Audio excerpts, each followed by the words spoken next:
Hey guys, it's Kevin again, and this is going to be another movie preview for you guys, this time being for October, which I can't believe it's October. The year's just moving so quickly, as always. But October is really a fantastic month. There's some really shitty movies coming out, but there is a really good amount of, really promising films as well. And with me here are two guests. One I've had on a lot. He doesn't say a lot, but he's always very entertaining. And one that is actually new. We've been trying to get him for a while, and now here he is. But first, we're going to introduce the one that you guys know and love. Here he is, Adam Haskell. Hi, it's me, Adam. Not much else to say there. But anyway, we're going to get to new guests here. You guys know him. He is a big part of the network. He does a lot of movie reviews, and he hates Tyler Perry just as much as we do. Here he is, Nick Canino. Yeah, no kidding. Hello, everybody. I am, of course, Nick Canino. I am a movie reviewer and doing podcasts. I also do podcasts, and I also love music. I also love music and types of shit, and it's just when I'm not busy doing movie reviews and like podcasts, I'm just sitting around, like sitting down, just like listening to music and just like what the hell, just enjoy life. Mm-hmm. All right. Good. It's always good to be on. It's good to be on Kevin's podcast. So thank you, Kevin. Yeah, no problem. At any time. Anyway, we're just gonna get into it right now, which we're changing things up a little bit here because the first movie here, there's one person here that I know is anxiously anticipating this movie. He's been talking about it for months on end, just bugging us all, and finally it is now coming out. So Adam, go right ahead, right on October 3rd. All right. That movie is the seventh Child's Play film, Cult of Chucky. All right, yeah, this is the seventh Chucky film in the Chucky franchise, and the earlier Chucky films, like the good ones, when it got to Seed of Chucky, it got really freaking bad. But yeah, I did see this movie, and I thought it was definitely, I think it's the best one since the original. Actually, like I thought it was actually really well done. Just all around, like I really thought it was a really well done movie. So yeah, October 3rd. I just wait for my review and I'll talk more about it. All right, guys. So Chucky. I am definitely a big Chucky fan. I reviewed all the films leading up to Curse of Chucky when that came out. They're terrible. Don't watch them. Adam and I watched them back. They're cringy as hell. I'm actually going to be doing collab reviews on all the other films just so I can, wash the taste of those reviews out of you and out of your guys and my mouth as well. But this movie, I'm definitely very much looking forward to. It really does seem like they're pulling out all the stops here. I mean, the fact they got Alex Vincent back is just amazing. The fact that after all these years, he's finally coming back and Andy's going to, enact his revenge on Chucky. I'm really looking forward to that. Of course, they got Jennifer Tilly back as well. Fiona Dourif was fantastic in the last one, and she's here as well. Really, it just seems like they have all the ingredients to really make a fantastic Chucky film. And if it really is as good as the trailer thinks, I think this could be the best sequel. I really do. I think this Curse of Chucky was probably my favorite in the franchise. That might change when I rewatch them, but the last time I saw him, Curse was actually my favorite. So I don't know if this is going to be better than Curse, but I definitely think this has a lot of potential. I'm very much looking forward to this. How this isn't a theatrical movie is beyond me. The fact that this is direct-to-DVD and Seed of Chucky was theatrical, I'll never really understand, honestly. But I'm definitely very excited for this one. I think it's going to be a really good film. And yeah, but for the first time on my channel, Nick Canino, what do you have to say about Cult of Chucky? I'm not going to be watching Cult of Chucky because of the fact that it's not getting a theatrical release. But I will watch it sometime when I get some free time, and I'm definitely really interested in seeing this. So that's all I need to say, really. All right, guys. So Cult of Chucky, if you are looking forward to it, it actually comes out this Tuesday on October 3rd. Definitely very much looking forward to it. Like I said, Am and I will be doing collab reviews of all the Chucky films starting probably tonight or tomorrow. We're going to try to start them as soon as possible. But now we're going to get into the real films. I just want to talk about Cult of Chucky because I know Am was really looking forward to it, and I wanted to talk about it as well. But we're going to get into the real theatrical releases here. We start off really strong here with a film that I am anxiously anticipating, as I think all of us are. And that, of course, is Blade Runner 2049. So excited to see it. My most anticipated film of freaking October! All right. Okay, so my time to talk right now. You can go in a little bit. All right, so Blade Runner 2049, guys. I've seen the first Blade Runner before, and to be honest with you, I didn't really understand it. I was just really dumb, honestly. I didn't really understand what was going on in it, and I don't think I appreciated it enough. I really think, the first time I watched it, I didn't appreciate it enough, so I do plan on actually rewatching it before this one comes out, just because of the fact that, like I said, I don't really have the best memory of Blade Runner. I didn't really understand it at all, so I would definitely want to rewatch it. I heard you don't need to with this movie, but I did hear that it helps if you've seen it. It just helps if you've, it enhances the experience here. But this film really just looks spectacular. There's so many things I'm looking forward to here. I mean, Ryan Gosling and Harrison Ford already look like they have fantastic chemistry. Then adding Jared Leto in there as the villain, I think this is really going to make up for his lack of screen time as the Joker for sure. I think what we wanted from there, he's definitely going to give. And not comparing him to the Joker, but I'm saying like as a villain, I think he's really going to deliver here. Just a really great cast overall. So many amazing, talented actors in there. And then to top it all off, we have Denis Villeneuve directing, who is easily one of the best directors working today. I mean, Arrival, Sicario, Prisoners, Enemy. This guy just never stops. He's made amazing movie after amazing movie. And I think Blade Runner has the potential to possibly be his best. I know everyone loved Arrival, but I think this very well could be his best. I think this is the film that's really, I mean, yes, Arrival did, but Arrival didn't really win anything at the Oscars, and people are already saying that this has Oscar potential. I'm just really excited for this movie. I know it's really long, but I think, Blade Runner as well, I've heard is a movie that is very deliberately paced, and I think this one's going to be as well. I am so excited to see how Blade Runner 2049 turns out. It is without a doubt my most anticipated movie of the month for sure. It's definitely the most anticipated movies the rest of the year, and I am anxiously been waiting for it. I'm so happy that we're finally getting it this Thursday for sure. I am so excited for it. But Adam, what do you want to say? All right. I've never seen the first Blade Runner. I still got to get to that, so I'm just putting that out there. So yeah. But yeah, this one does look really good. Like Kevin said, the cast, you get Harrison Ford in there, Ryan Gosling, Robin Wright, Dave Bautista. It's just a really great cast all around. Mm-hmm. And then you do the director, hit and miss director. I'm going to be honest, for me at least. But yeah, I think this could be one of his better films, if not his best film, honestly. The runtime doesn't really bother me. I've seen plenty of long movies, so yeah.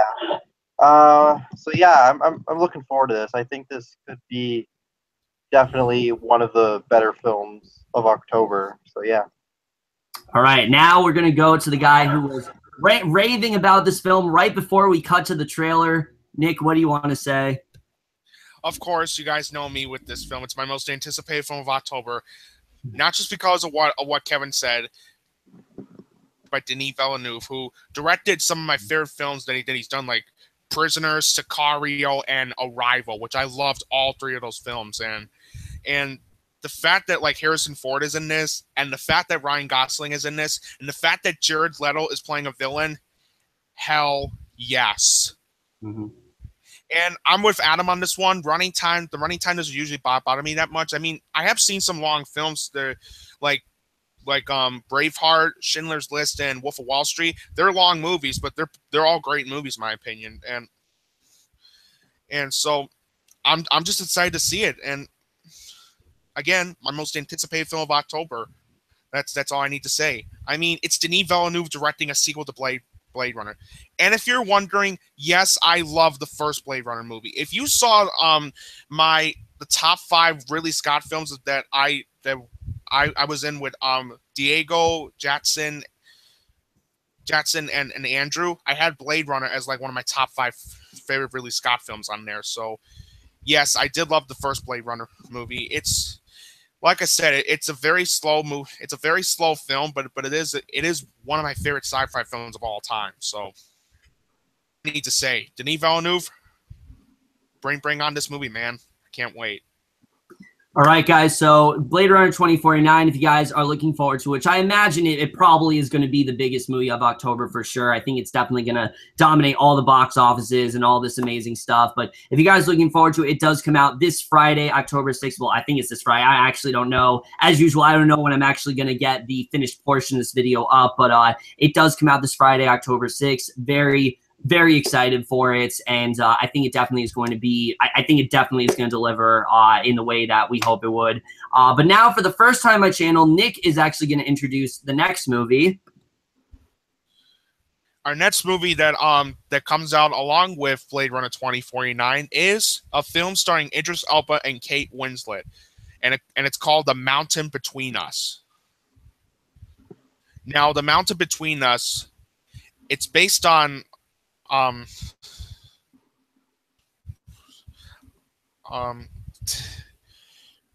trying to remember. Okay, there we go. It's based on the novel of the same name, and it stars, and as I said, it stars Idris Elba and an actor I really love, and Kate Winslet, an actress I really adore so much. And this is the story of a surgeon and a journalist who respectively survive a plane crash and are stranded in high Untaz. Something like that. Again, my apologies for the mispronunciation. It's just hard for me to pronounce it. But anyway, that wilderness with injuries and harsh weather conditions. This was shown at the Toronto International Film Festival on September 9th, where it got some pretty good reviews. And I'm not usually a fan of those like disaster movies because, like the film we're going to be talking about later on our list, it's just. Well, I'll explain why I'm not a fan of disaster movies later on. But look at the trailer for The Mountain Between Us. It looks like a really good film. And again, I love Idris Elba and Kate Winslet, and this looks like a really good survival story too. So yeah, I'm definitely interested in seeing this one. I'm going to be seeing it before Blade Runner 2049. So yeah, really curious about this one. All right, so for me, with The Mountain Between Us, I'm definitely looking forward to this film for a while now, just because you put the names Idris Elba and Kate Winslet in front of it. Oh yeah, I'm definitely down. And what I really love about this movie is that basically this entire movie is relying on their acting. To my knowledge, there are a couple other actors in here, but for the most of the movie, they're going to be like the only actors in here, and they both look like they're giving amazing performances. Their chemistry definitely does look spot on from the trailer. The story isn't the most original. We've definitely heard this story before, but I think this is a film that really is going to be elevated by the performances. I think if Idris Elba and Kate Winslet weren't in this movie, I don't think we'd be looking forward to it as much, but because they're in it and, you know, such powerhouse actors and just mastercraft in terms of acting, I think definitely they are going to, like I said, really enhance the quality of this film. And I'm really looking forward to this for many reasons. I think, like I said, the story doesn't look that original, but it still does look really interesting. I don't love the trailer because they kind of imply that Kate Winslet's going to die, and I really hope that's not the case because it looks like they spoiled that in the trailer. But we'll have to see how that really does turn out. But other than that, I'm just really looking forward to The Mountain Between Us. I really do hope that this is a really good movie. I've been looking forward to this for a very long time now, and I really hope it does deliver. So that's really all I have to say about The Mountain Between Us. But now I'm going to turn it over to Adam here. Yeah, I think this looks really interesting. First off, I want to say the cinematography looks gorgeous. Like, this looks like some of the best cinematography of the year, honestly. It just looks amazing. And the cast, Kate Winslet and Idris Elba, they look amazing in this movie, and it looks very interesting. Like Kevin said, it doesn't seem like the most original story, but it does look good. I'll say that. It looks pretty good. So I'm looking forward to it. All right, guys. So The Mountain Between Us, if you are looking forward to it, does come out on October 6th, along with Blade Runner 2049. Also coming out October 6th. Adam, I hate to do this to you, but for every advantage, ladies and gentlemen, there is a disadvantage. And unfortunately, Adam here has been bit by the Tony bug. If you remember, last October, Tony got stuck with this where he had to introduce most of the potentially shitty movies on the list. And now Adam has to do that. And starting off with this movie. My Little Pony, the movie. Okay, now I did see the trailer for this movie.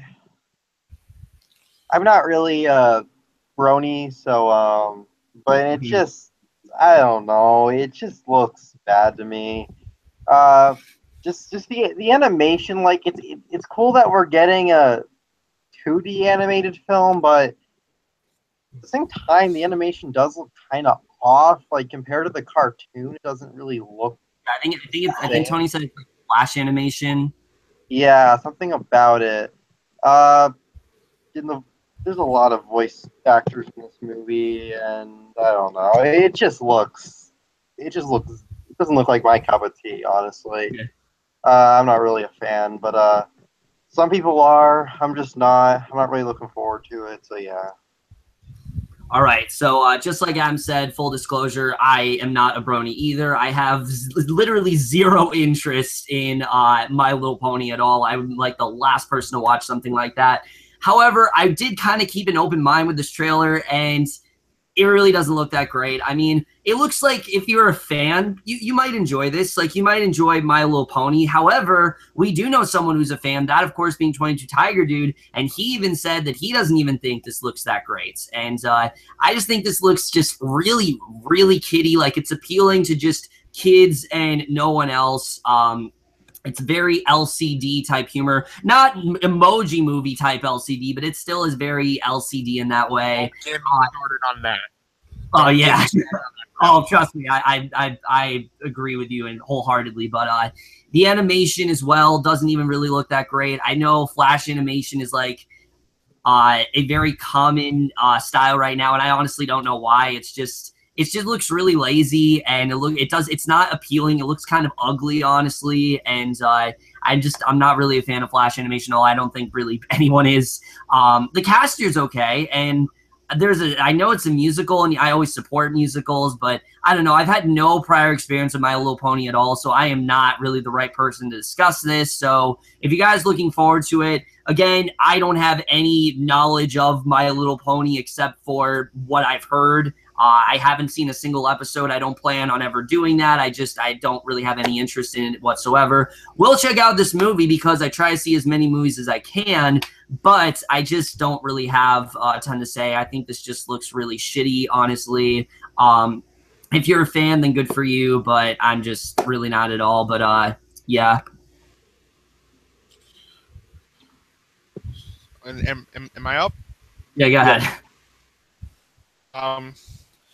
If I were to be completely honest, I don't think it looks as bad as many of you guys have been saying. Though it does look really mediocre. I like the animation. I like what they're doing with the animation and stuff, and I like the fact that they're going for the voice actors from the show. And I am a brony myself. I have seen some of the episodes of My Little Pony, and I actually like those episodes. So I still have to see the rest of the show, but hey, I'm just getting started. So, but yeah, if I'm gonna be completely honest, like I said, I don't think it looks as bad as anybody else has been saying. But that being said, it does look pretty mediocre. Like, the trailers are just like, really, that's how you're gonna advertise it? Like I said, the animation does look really good. Although a bit odd, I will admit that. But it's good to see 2D animation back at least. So at least there's that. And I do like the voice actors they're going for. But other than that, like I said, there are way, way worse movies coming on in October that I'm just not looking forward to. So of all the movies that are coming out in October that look pretty bad, this is probably, in my opinion, the least bad. But that does not say much. It just looks mediocre. That's all I need to say. I'm still giving it a chance though. I'm seeing it Thursday night, so So I'm still giving it a chance. Or Blade Runner. Well, this is after I see The Mountain Between Us and Oh, right. and Okay. then Yeah, I forget you see like everything on the same day, right? yeah, and then All right. Anyway, after The Mountain Between Us, I'm seeing My Little Pony. The next Victoria and Abdul, and then after that Blade Runner 2049, and then that's it. So, like I said, giving this movie a chance. So, just have mixed expectations for this. That's all I need to say. Go ahead. All right, guys. So, My Little Pony the movie, if you are looking forward to it, does come out October 6th, A Long Mountain Between Us and Blade Runner 2049. Now we get into a movie that I knew literally nothing about, but Adam here showed me the trailer, and yeah, we definitely have a lot to say about this one, and that is a film called Better Watch Out. All right, so like I said with this movie, I had no idea what the hell this was, but Adam messages us in the group being me, Tony, Caden, you know, all the regulars, things like that, that, yo, you gotta watch this trailer, it's amazing, and this just looks insane, it really does. I mean, the whole concept of this movie is just ridiculous. You know, you got this girl, she's babysitting, like, this one child, and she has to like defend herself when like there's like a killer Santa or whatever. It just looks really fun, honestly. It looks like a movie that really isn't taking itself too seriously. I'm hearing like honestly really great things about this movie. I'm really surprised because the trailer looked like it was going to be like a so bad it's good kind of movie, but I'm actually hearing really good things about this. So I'm definitely interested. Definitely. I mean, it already kind of piqued my interest with what the concept was, but it's getting surprisingly really good reviews, and I'm very interested in seeing how this really does turn out. So yeah, I'm definitely on board. Better watch out. I don't really know what to expect, but I suppose that's a good thing. I'm kind of just going in really open-minded and hoping for a really fun time. So better watch out. Again, I don't know why this is coming out in October. We talk about this every single year. I don't know why these Christmas movies come out in October. Christmas is in December. You put it in December. I don't know why it comes out in October, but regardless, it is coming out then, and I'm definitely looking forward to it. And now, like I said, we're going to turn over to the person who did, in fact, get me to watch this trailer. Okay, I was on Facebook. I see this trailer was uploaded called Better Watch Out, and I'm like, what the fuck is this? So I click on it, and it looks freaking terrible. But in a good way. It looks like a so bad it's good type movie. Like Kevin said, it looks so out there and just what the hell, but it looks kind of fun. Like I was just laughing at the trailer because of its stupidity. Yeah. I'm surprised when I went on Rotten Tomatoes to see that this right now currently is holding at 92%. Yeah. Now when I saw that, I was shocked. Like I couldn't believe it. I thought this was gonna be like a so bad it's good type thing. I'm hearing this is a genuinely great movie, so now I'm very interested about this. Well, we'll see what this is like. Wow. So yeah. All right, Nick. Now before we aired on this stream, I never even heard about this movie, to be honest, and I did see the trailer for it, and I'm like, what? I mean, that was literally my reaction. I mean, I get it. I get it, and I don't mind some movies that are like so bad that they're good. Like if you want a movie that's so bad it's just good territory, watch The Room. Oh yeah, that's my favorite. That's my favorite so bad it's movie. That's a genuine masterpiece. It's a terrible movie, but it's like the best comedy you'll ever see. Like definitely, if you haven't seen The Room, absolutely watch The Room. It's amazing. It's also my favorite too, Kevin. Yeah, for sure. Now, like with Call Chucky, now that I heard of this movie, I'm not gonna be like watching it because, like I said, I'm trying to see like almost every movie as I can, and by the time that comes out, I'll be seeing films like as I said, Blade Runner 2049, The Mountain Between Us, My Little Pony, and then Victoria and Abdul, and then that's it. So, but I will watch it when I get some free time. So, yeah, that's all I need to say. All right, so better watch out, guys, if you are looking forward to it. It does come out on October 6th. Don't know what to expect, but like I said, that makes me that much more intrigued. But now we have a film that I am very much looking forward to. It looks like one of the best films on this list, and Nick here is going to introduce it. Yes, I heard about this movie. I saw it at one of my showings of Good Time. And at first, I was kind of skeptical of this one, but now that I think about it, and now I think that this has this actor, I'm like, I really want to see it. This is called The Florida Project, and this is set during the summer, where we follow a precious 6-year-old girl named Mooney, who lives with her mother Haley in a community of extended stay motel guests in Pastel Street, Kissimmee, Florida. I think that's how you pronounce it. I think so, yeah. Yeah.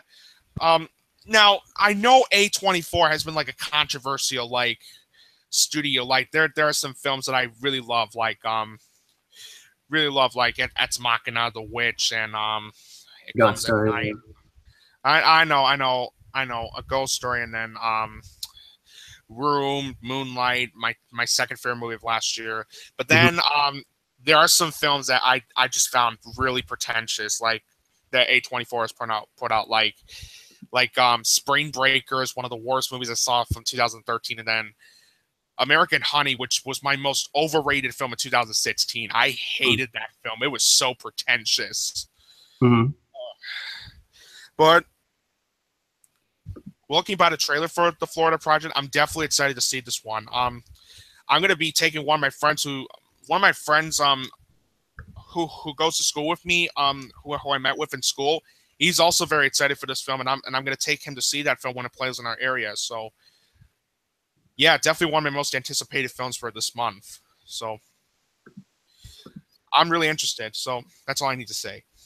All right, guys. So The Florida Project. I've been looking forward to this movie for a very long time now. I've heard a lot of things about it, and I saw the trailer when I saw Brigsby Bear, and I've definitely seen enough. I mean, I don't need to see really anything else. What I love about this movie is it's really focusing on childhood, and most of our main characters here are in fact children. And it's putting you in the mind of, when times were easier, when times were simpler, when when the most important things in your life are just going on adventure with your friends and having a good time. There's really nothing like those carefree days when you're a kid, and there's that innocence in you. And that's something that looks like this movie is really embracing. That's something I definitely can get behind. The main actress here, I don't know who she is, but she looks like she's giving an amazing performance. I equate it to Jacob Tremblay in Room. I think this is definitely going to be very similar to that. I'm very excited to see how she is in this movie because she really does look fantastic. All the kids in general look like they have really great chemistry, and I'm just really looking forward to this movie. I think this looks like a lot of fun, but it also looks very insightful, and it just looks like the right kind of movie from A24. I know this was, I believe, the front runner at TIFF, and that's usually a very good sign. I believe Moonlight was the front runner last year, so considering what the following that Moonlight had, that definitely bodes very well for the Florida Project. So I think there's a very good chance that this movie could be very successful. I'm very excited to see how this does turn out, and Florida Project, definitely very much looking forward to this. Adam? Okay. Yeah. All right. So yeah, this now A24. They're a hit and miss studio for me. I'm not gonna lie. Like, they've had a lot of gems. They've had a lot of movies I just thought were okay.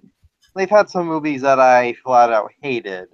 But this one looks like it could be one of the better ones, honestly. Like, this really does look like it could be a very special movie.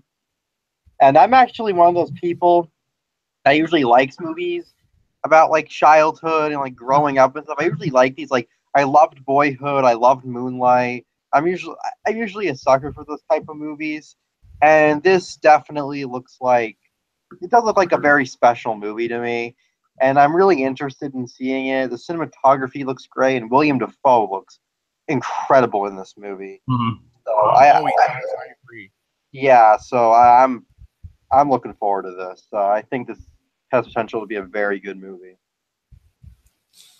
All right, guys. So the Florida Project, if you are looking forward to it, does come out on October 6th, along with all the other movies that we've talked about, minus Cult of Chucky, that comes out October 3rd. Very excited to see how this movie turns out. Next movie, guys. This is a very special movie. This movie, trailer, it was released in 2014. God, this film.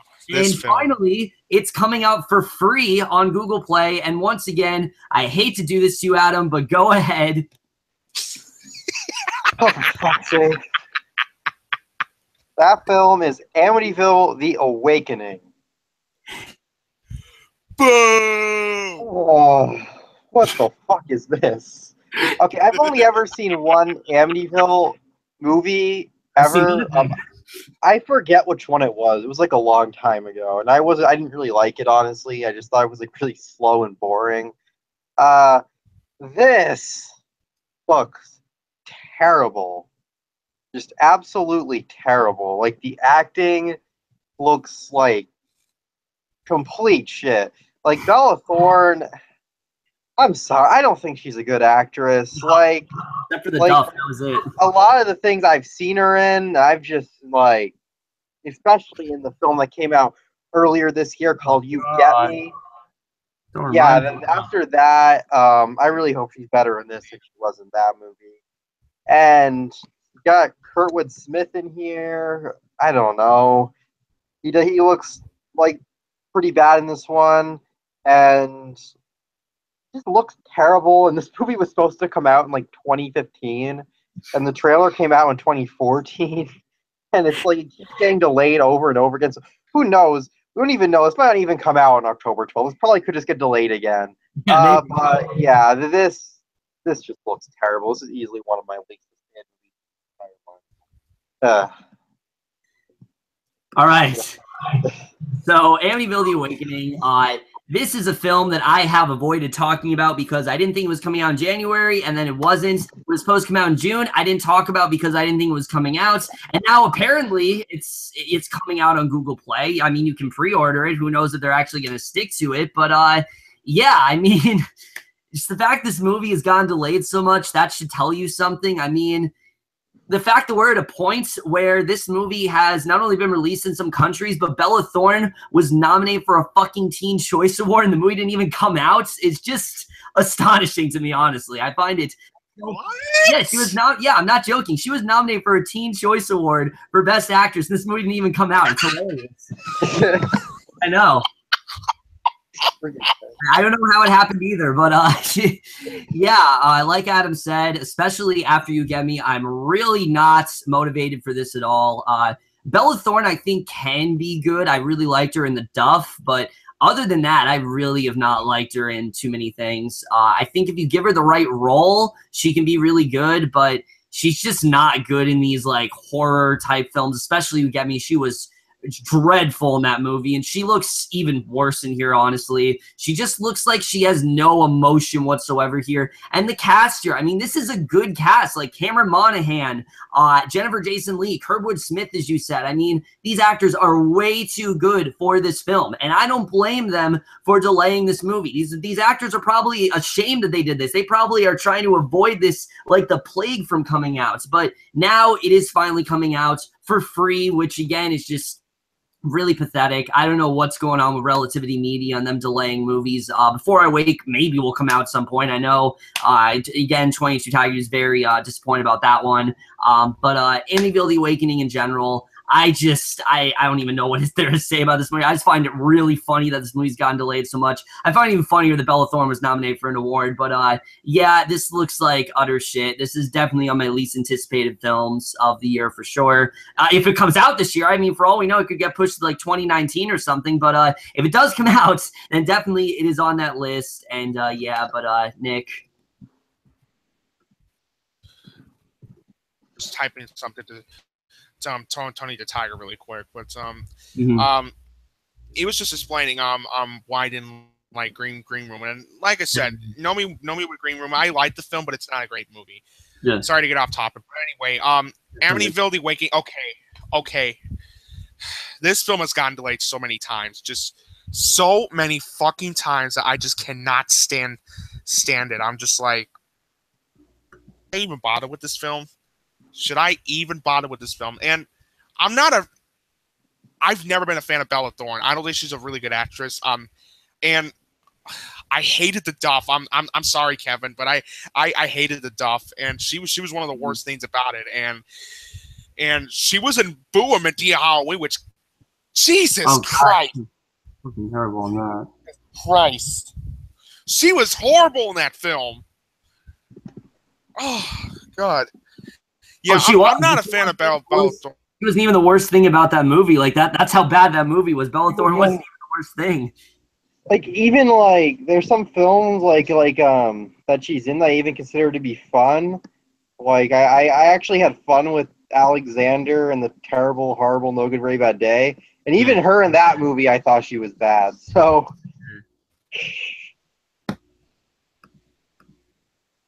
like yeah.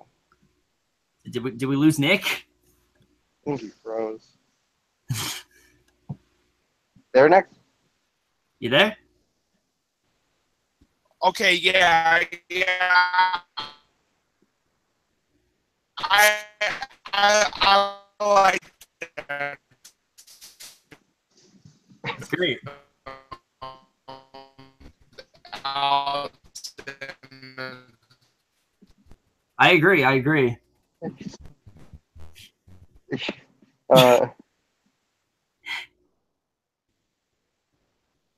Fucking face. You think he's frozen? I think give him a second. Yeah, no shit, Tony. What do you say? Tony's like, your internet's cutting off, Nick.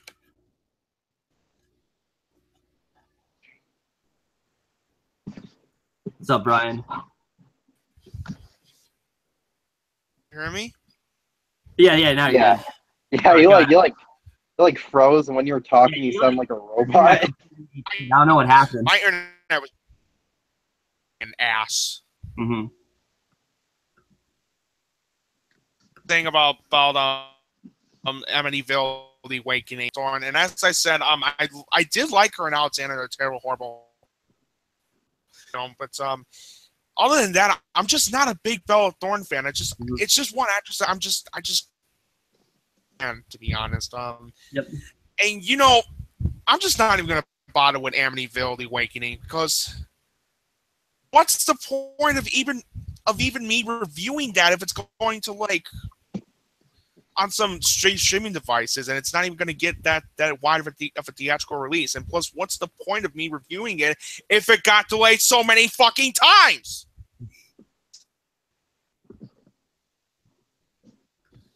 Yeah, that's why I'm not going to see it. So, moving on.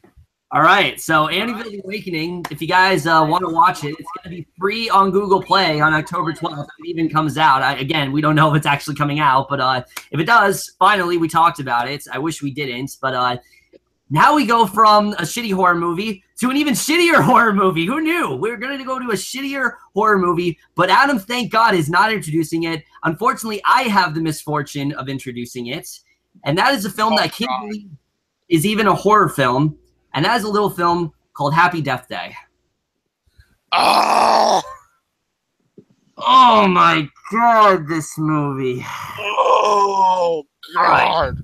I'll give this movie this. I'll give the movie this. It's a film that I've definitely seen worse horror films for sure, and I'll explain why in a little bit. This definitely does look like utter shit. It absolutely does. The acting just looks terrible.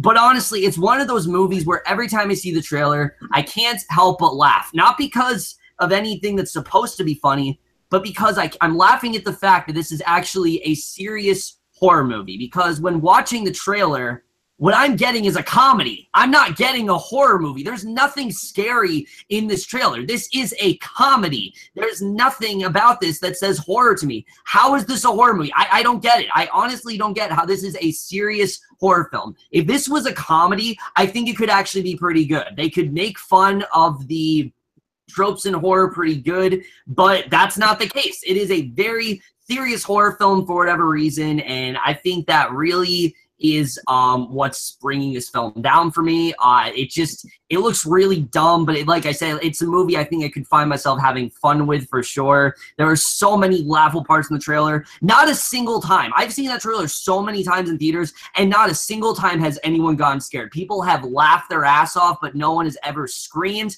No one has even shrieked. Nothing. So it's failing as a horror movie. I think it might do well as an unintentionally funny comedy, but other than that, this just looks like complete garbage. And it sucks, too, because I really have been loving what we've been getting from Blumhouse lately. I think they've been making some really amazing movies, you know, Get Out, Sinister, just some really great stuff. And the fact that they go to this is just really disappointing. And then the trope, of course, of just living the same day over and over again. How many movies are we going to see this year that has that trope? Before I Fall, in my opinion, is the only one that actually got that right. I actually really liked Before I Fall. I think they handled it very well in that film. Naked, it felt like it was just a really dumb plot device. And here, this honestly looks like the worst of the bunch. Again, I think it could be a very stupid and fun movie, but the fact of taking this seriously is just laughable. It really is. The whole plot, you know, as a whole is laughable. It already has a giant plot hole. The fact that we know she's not going to die, it's really dumb. The whole plot hole, they're just plot holes galore in the trailer. Just in general, I really am dreading this movie, honestly. I'm dreading it, but at the same time, I'm kind of looking forward to it because I want to laugh and have a good time with it. But I'm dreading in the sense it also looks like utter shit. So it's a movie that looks like utter shit, but it's also a movie I hope that I have a good time with. So that's really all I have to say. But yeah, Adam. Oh, okay. Okay. When I went to go see it, they played the trailer for this movie before that. It doesn't even look like a horror movie. It just looks like a comedy.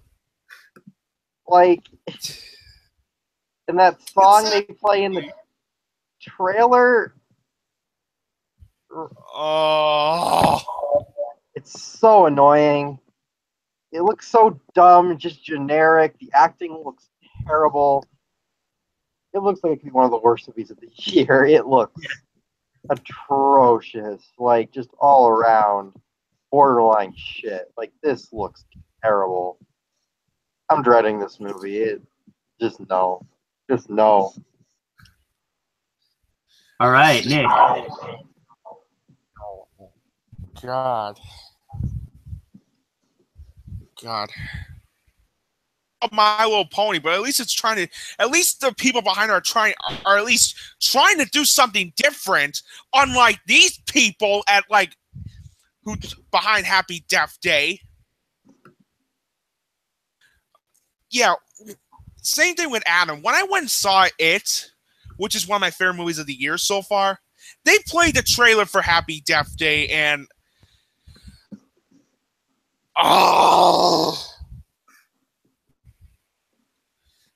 also the title, Happy Death Day. What kind of title is that?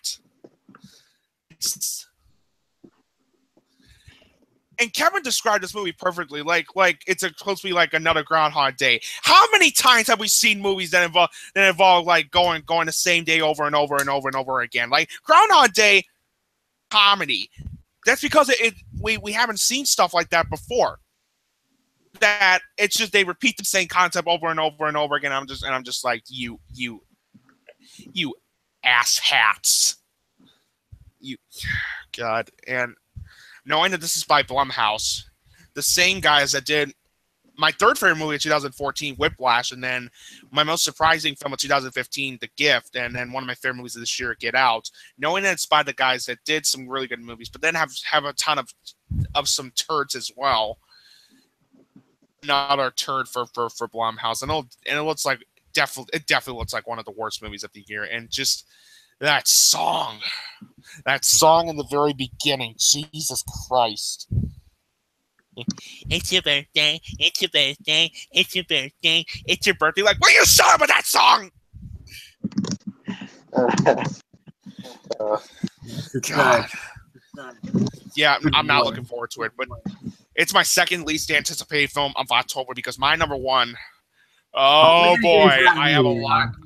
Yeah, we'll get to that later, but let's just say I have a lot to talk about when we get to that. So we'll get to that as soon as possible. But right now, we're still talking about the films coming out on October 13th. So Kevin, moving on. All right. If you guys looking forward to Happy Death Day, I don't know who is, but it's coming out October 13th. You guys are looking forward to it. But now we're going to turn the floor back to Nick because he's going to introduce a different movie in October that actually does look somewhat good. Yeah, I know what you're talking about. It's the one starring Jackie Chan called the Foreigner. Mm-hmm. Pull up this for a second. Okay, so the Foreigner. It's okay. It looks promising. Don't get me wrong, but it's just one of those films where I'm just like, it looks all right. But anyway, it stars Jackie Chan and he plays Quan, and he's a humble London businessman whose long buried erupts in a revenge-fueled vendetta when his teenage daughter dies in a senseless act of politically motivated terrorism. And his relentless search to find the terrorists leads to a cat and mouse conflict with a British government official Hennessy, played by Pierce Brosnan, and whose own past may hold the clues to the identities of the elusive killers. So not only does this movie star Jackie Chan and Pierce Brosnan, but this is directed by Martin Campbell, who directed some really good movies like GoldenEye.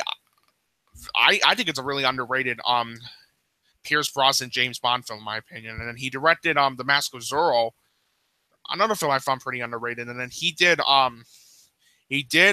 one of the best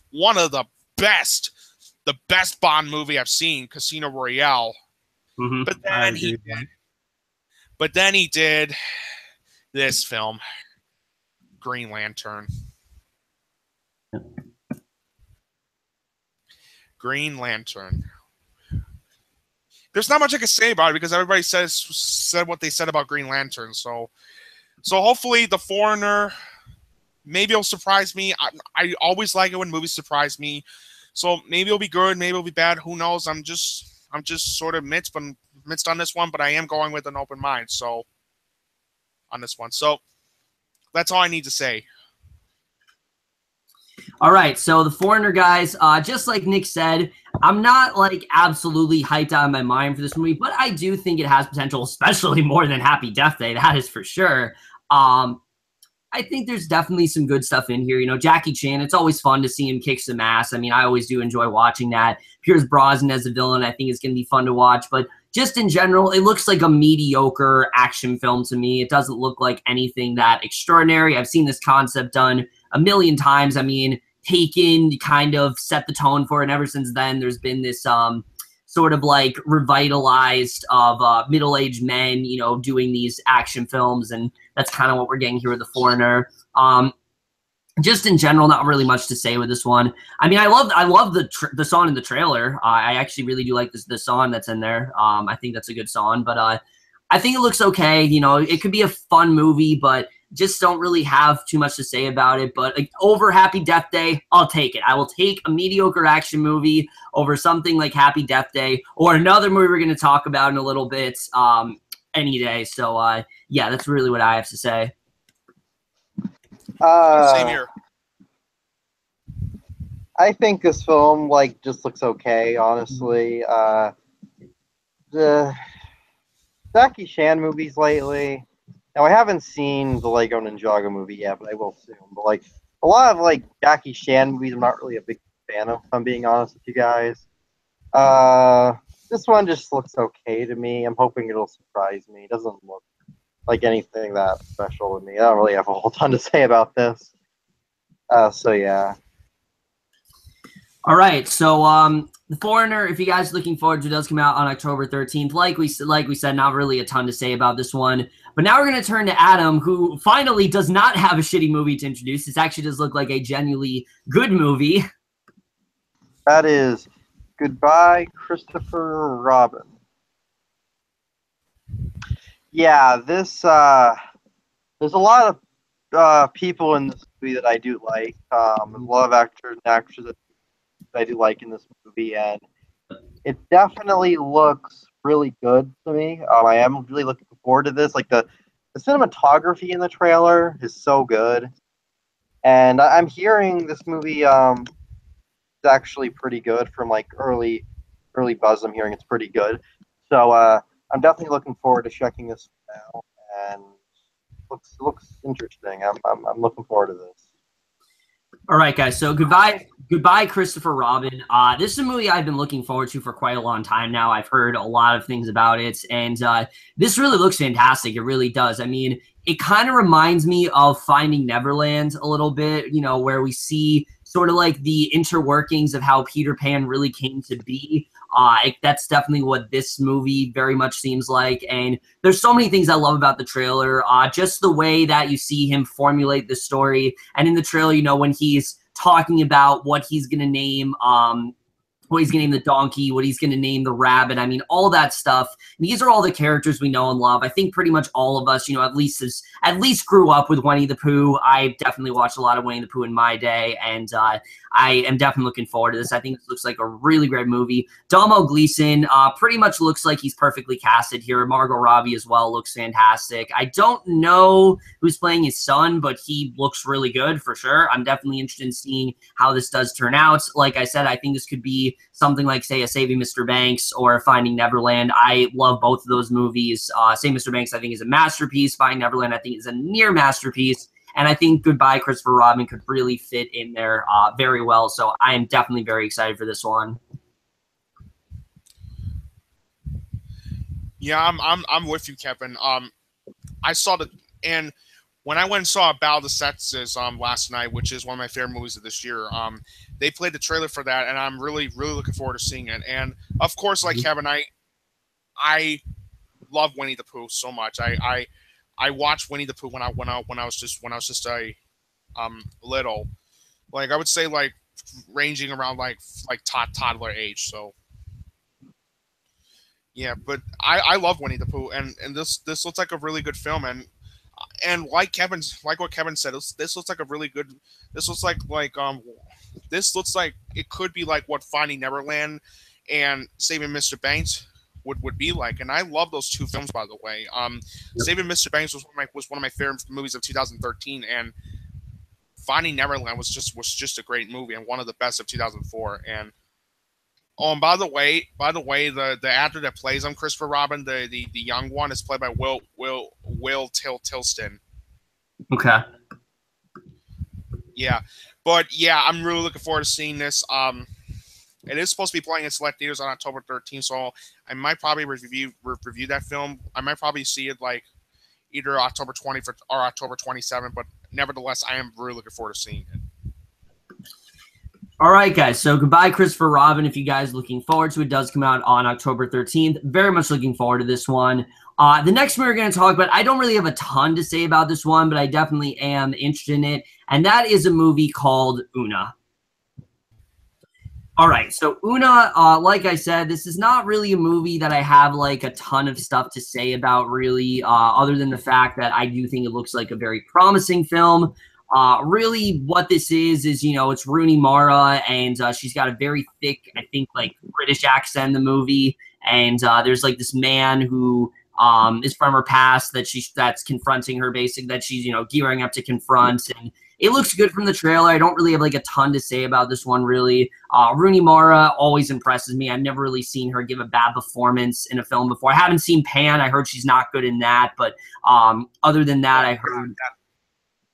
And Nightmare on Elm Street, she's not really that great in that film either. But for the most part, you know, what I've seen of her, I think she definitely gives really great performances. And I think this is just going to add to that catalog. I'm very interested in seeing how this does turn out. Again, not a ton to say, but Una, I guess I am definitely looking forward to it. But Adam?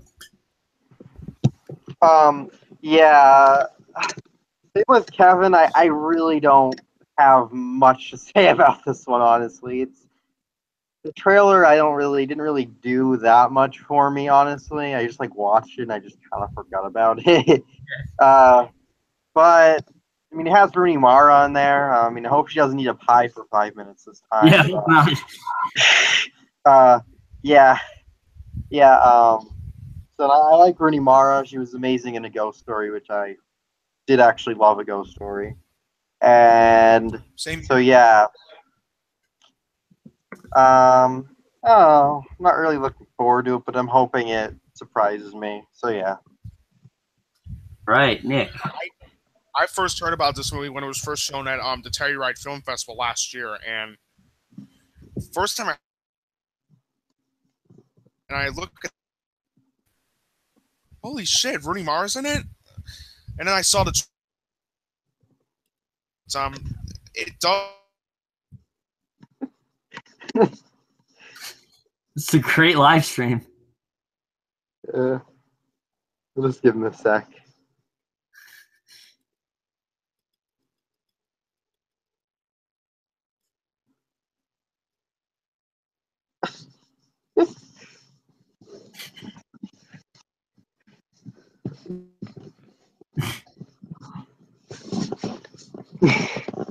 We're only on Uno. We got like 20 movies to go. Right.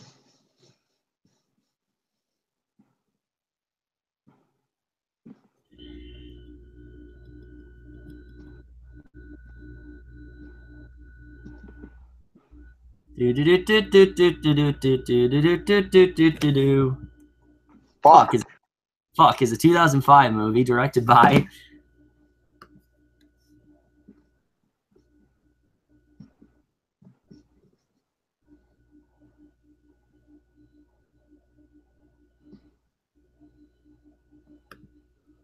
she's gone. I don't know.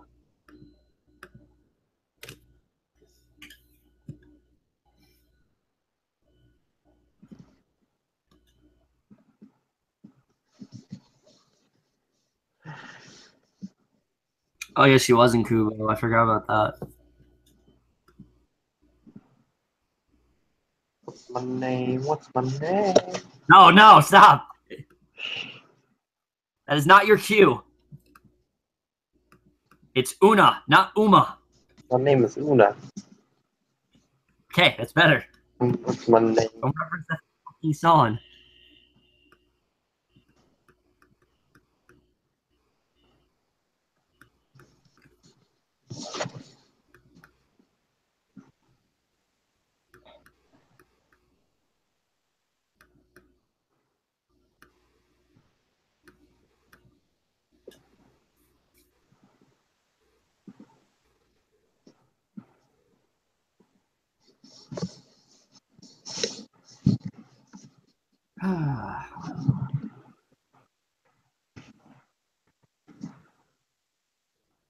There's magic and wonder and mysteries in store.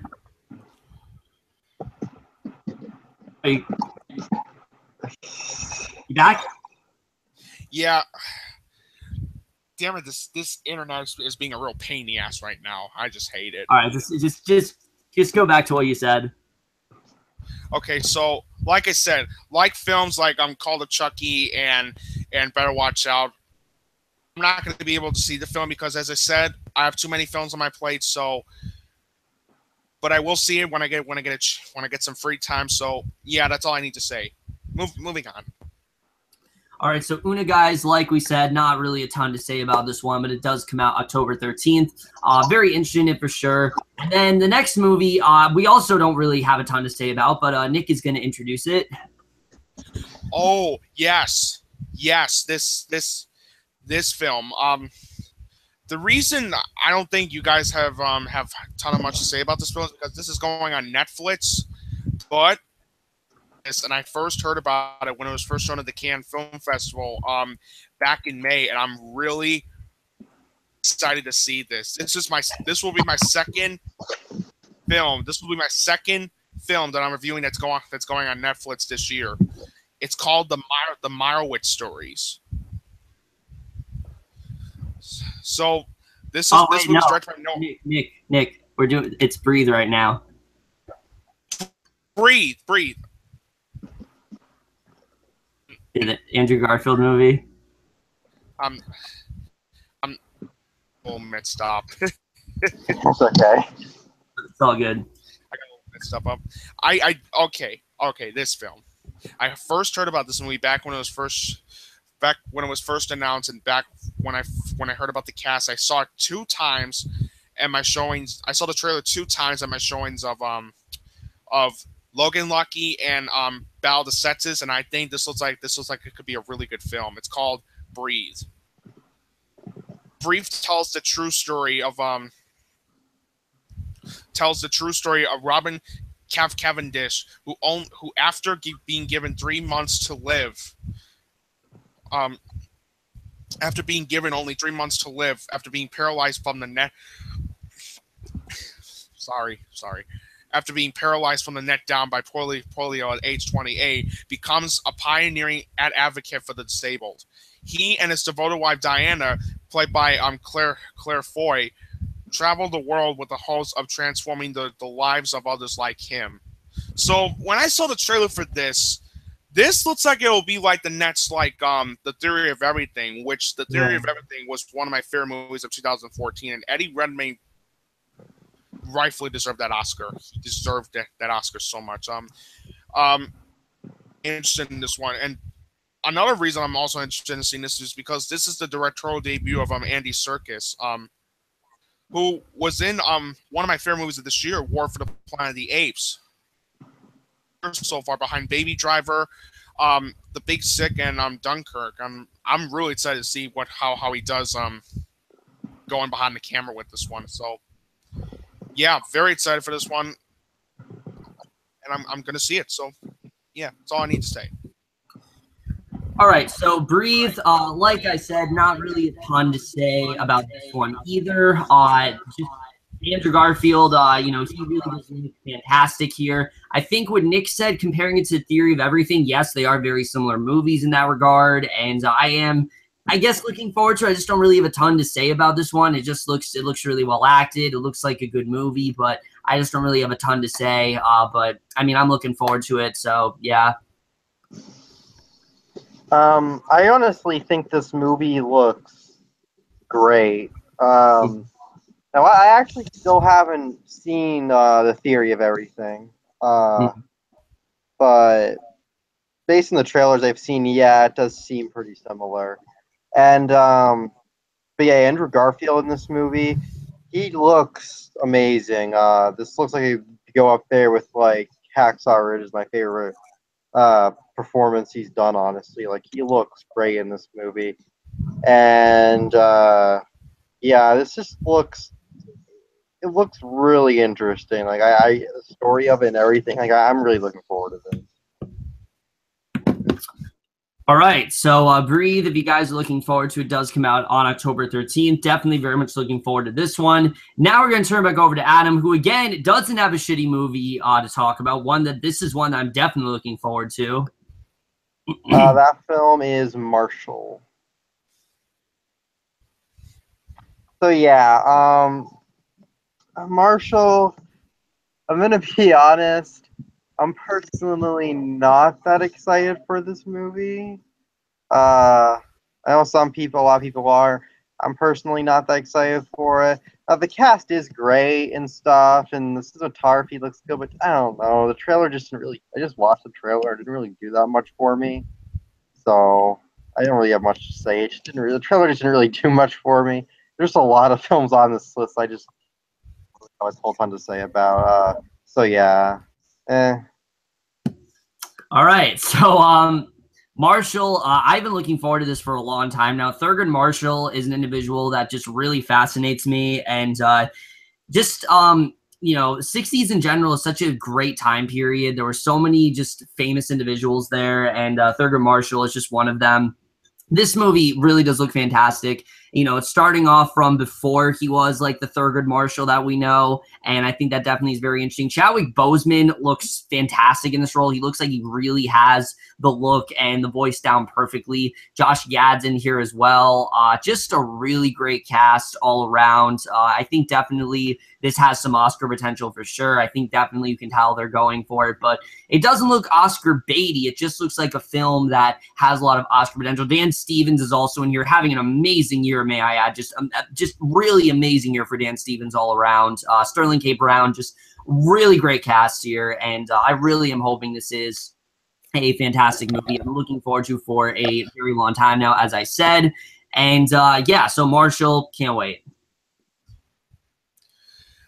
Yeah, I'm on the same page as you. I saw the trailer for Marshall, and it looks like, at first I didn't know what to expect after I saw the trailer for this, and then I watched it again, and I'm like, this looks something that I studied in my elementary years of history, and this was back when I studied segregation, the civil rights movement, and this looks like a really good film, especially since you got Chadwick Boseman, and then you got Chadwick Boseman, Josh Gad, Kate Hudson, Dan Stevens, James Cromwell, all the other great cast. It has a really good cast right there, and the fact that it's the true story of Thurgood Marshall, and as the Thurgood Marshall we know, this looks like one of the best movies of the year. It looks like one of the top 3 films that I thought. It looks like that could be in my top 3 best of October list for sure. So, yeah, I'm just really excited to see it. So, all right. All I need to say. So Marshall, if you guys are looking forward to, does come out on October 13th. Now we're going to go to a film that I didn't really know much about, but I saw the trailer and I'm very interested in seeing how this does turn out. And that is a film called Professor Marsden and the Wonder Woman. I heard about this one. All right, so Professor Marsden and Wonder Woman, like I said, I saw the trailer and I'm like, what the hell is this? I had no idea what it was. And I sat down and watched it, and this looks really interesting. It's kind of similar to Goodbye, Christopher Robin, in the sense where it's the creator of Wonder Woman and how he came up with all the drawings and things like that. And that stuff is definitely very fascinating. I don't believe we've had a movie really about comic book artists. I'm sure there's been like documentaries, but an actual theatrical, like scripted film, I don't believe we've had something like that. And I'm very interested in seeing how this one does turn out. Really great cast overall. I mean, Luke Evans, Bella Heathcote, Lily James, just a really fantastic cast. And I think this definitely has a lot of potential. Wonder Woman was incredible. And I don't know if this is going to reach the heights of that, but I do think that this has, you know, especially coming out of Wonder Woman and how amazing that was, I think definitely the film has a lot of potential. Well at the box office, and hopefully it's also a really good movie. So I'm just really looking forward to Professor Marsden and the Wonder Woman. I think it looks like a really, really interesting movie, and I'm definitely interested in seeing how this does turn out. But Adam? So yeah, this film, now, again, I personally just not that interested. I'll check it out. I'll give it a chance, but I don't know. It's a movie. I know it's another, like, there's so many movies on here that are based off a true story. Holy crap. Yeah, that time of year. But yeah, it just, the cinematography, I'll say it right off the bat, the cinematography looks great and stuff, and the acting looks well done, the acting, but again, I don't know. I just watched the trailer and it just, I don't know, it just looks okay to me. All right, Nick. I'm really interested in this one only because this is involving the creation of like the Wonder Woman comic books, and I'm really interested in this one, and this will also be the second film distributed by Annapurna Pictures. The first one was which I really love that film. It's one of my favorites of the year, and like Kevin said, this is sort of like Goodbye Christopher Robin, where it's involving like the creator of the comic book, like John the character, and I think it looks really interesting. Like I love this. I love how it looks. The acting looks like it will be really good, and I love the production values and costume design too for the film. It looks like it looks like that 40s feel. So, and like Kevin said, I love Wonder Woman. I'm holding the DVD of Wonder Woman. I just got this for my birthday. It's one of my favorite movies of this year. It was a movie that I had little expectations for, but then when I saw the final product of the film, surprising film I saw this summer, and one of my favorites of this year. I just love this film so much. So hearing that this is about the creation of the Wonder Woman comics, I'm really interested in this. So yeah, I'm really, really interested. So that's all I need to say. All right, so Professor Mars and the Wonder Woman, if you guys are looking forward to it, does come out on October 13th. Now we go to the movie that Nick almost introduced, and now you get to actually introduce it. Yes, yes, and in an embarrassing way. Like when I was mentioning this film, and all of a sudden we were mentioning a different film like Great. But yes, this film I'm really excited for. This will be my second film that's going on Netflix. I'll be reviewing this year. My first one was Ocha. This one is the Meyerowitz stories. The Meyerowitz stories. It's directed by Noah Baumbach, who directed a very good hidden gem called While We're Young. And he also directed a really good film starring Greta Gerwig called Mistress America. And then he directed one of my...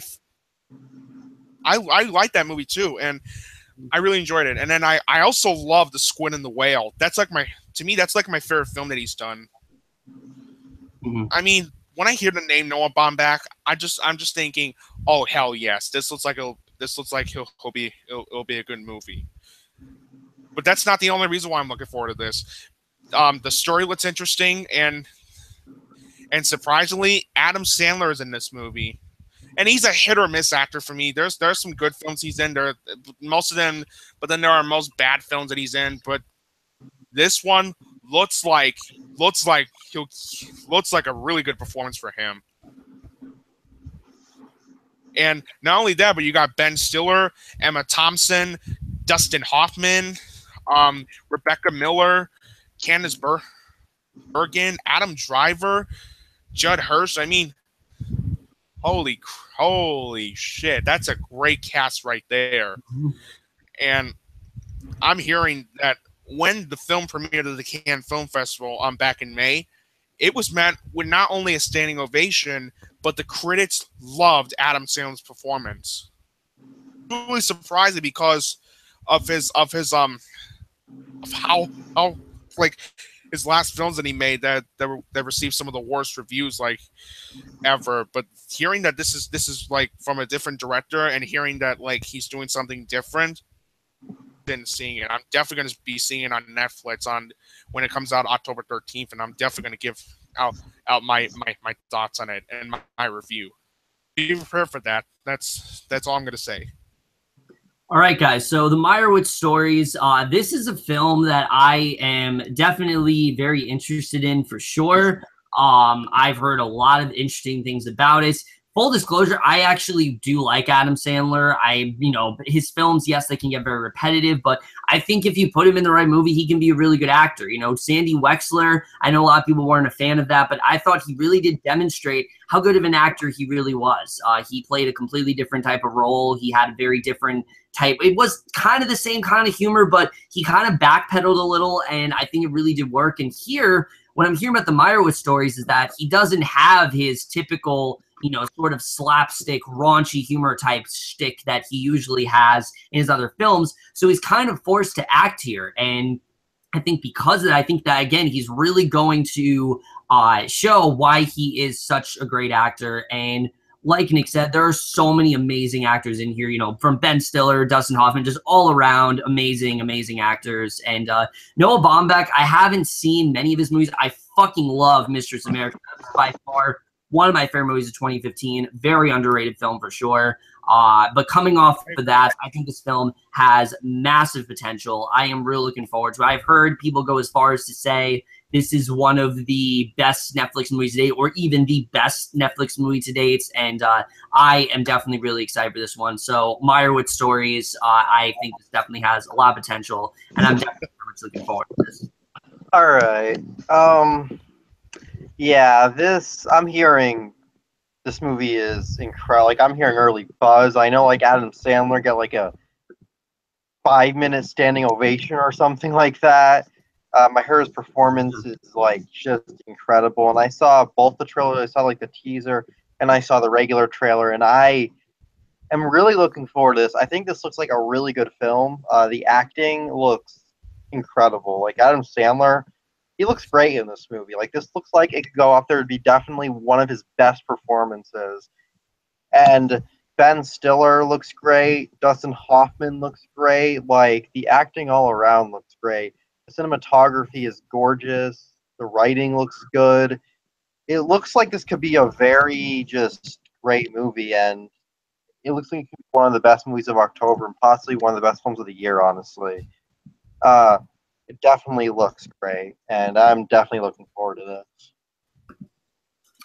All right, guys. So the Meyerowitz stories, I am definitely very interested in this film for sure. I think, like I said, this definitely has massive potential, and I really do hope this is a great film.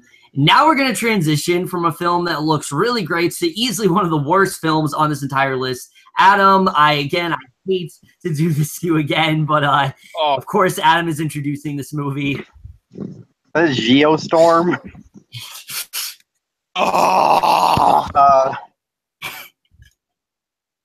Okay.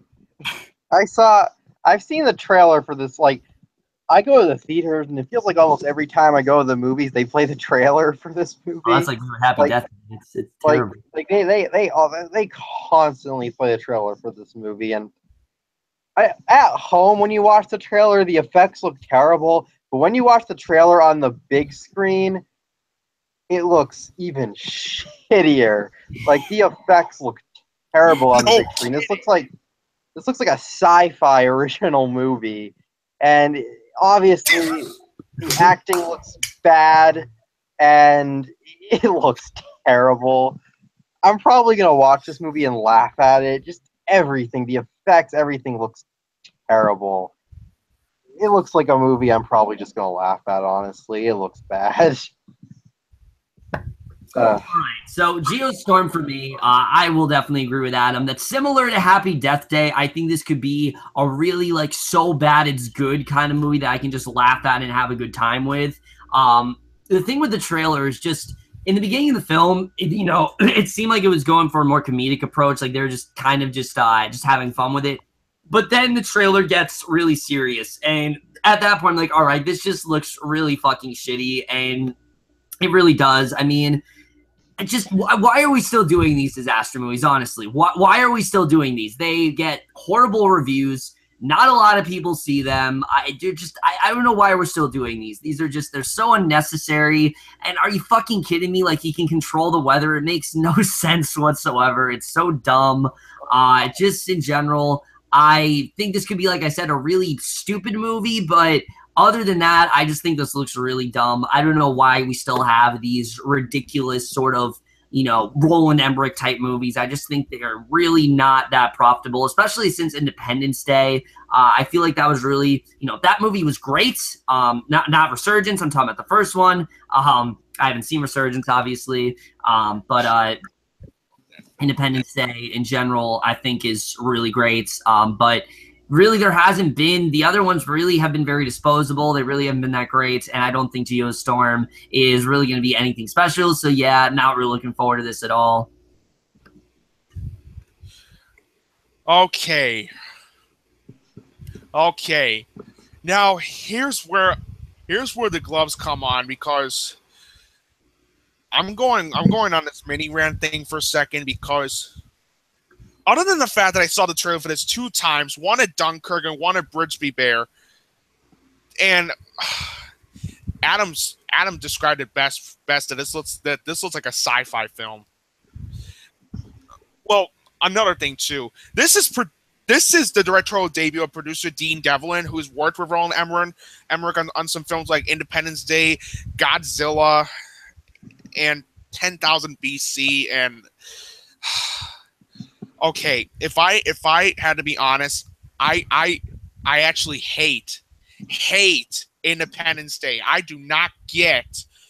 I mean, if you like the film, good for you, but I just don't get what's so good about it. I mean, sure, the visual effects are really good, but characters, story-wise, just what? You see, this is what I hate about these disaster movies. Like, they take less time with the character development and just go for, oh, let's make things explode and keep the audience entertained and just not give a shit about the characters. Like, what the hell? Like,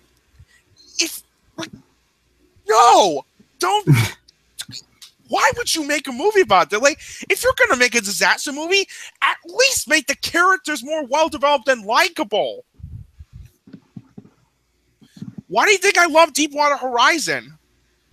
It's not just because it's inspired by a true story, but that it was well written, we cared about the characters, and it was well directed, and we actually gave a shit. Here, though, they just didn't even get to give a shit. They just wanted money. I'm talking about Geostorm, by the way.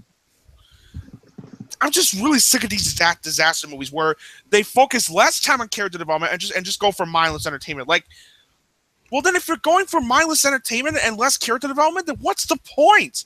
What's the point of seeing this? What's the point of making and seeing this film then? That doesn't make any sense. That's why I'm not looking forward to Geostorm. It's my third least anticipated film of October behind Happy Death Day and, of course, my least anticipated film of October, which we're going to discuss soon. So yeah, that's all I need to say. Yeah. All right, so Geostorm, looking forward to it. Does come out on October 20th. Now we're going to go to a movie that I actually think could be pretty promising, and that is The Snowman. All right, so The Snowman in general, I am really looking forward to this movie. I saw the trailer for this, and immediately I was very captivated by what I was seeing on screen. You guys know me. I love these sort of like crime drama type movies where we have to play detective throughout it, and that's kind of what this looks like, you know, and it's a very different kind of killer. He is, in fact, a snowman, and he's sending, you know, different clues and things like that. I think is definitely very interesting. Michael Fassbender, you put him in anything, I'm down. I mean, I know he wasn't that great in Alien Covenant and things like that, but you put him in, you put him in any movie for the most part, I'm down. I think he has potential here. Rebecca Ferguson as well, you know, fantastic actress. Just really great performances all around. Cinematography here as well looks fantastic. I'm very, very interested in seeing how this film does turn out. I don't really want to know a ton about it. You know, the trailers haven't been the best. I will definitely say the trailers haven't been the best, but I think the movie's going to be a lot better than the trailer really does present itself. But the first trailer I really love. Second trailer, not so much. But I definitely think this has a lot of potential. I'm very excited for this movie. It kind of gives me a Seven vibe a little bit in the way that he sends them different clues and things like that. I am getting a bit of a Seven vibe, and I am very interested in seeing how this does turn out. So The Snowman, very excited. Yeah, this looks great to me, honestly. Just a freaking snowman that's a serial killer and stuff. That alone, I love plots like that. Just really kind of out there kind of things. I usually like those, and this just looks very interesting. Like, just really, really interesting. The performances look amazing. I mean, they look all around great. And the cinematography, I just got to bring up that, like, it looks incredible. Like, this film looks, like, just the way this movie it just looks great. And it looks like a really well shot movie. And it just looks so interesting. I'm just really excited for it. I really like premises that are out there and stuff. And like Kevin, I don't really want to know a whole ton about the movie. So I'm probably not going to release any more trailers. I'm most likely not going to watch them. And I'm really excited for this. This is definitely easily one of my most anticipated films of this entire month and the rest of the year, honestly. It looks great. All right, Nick.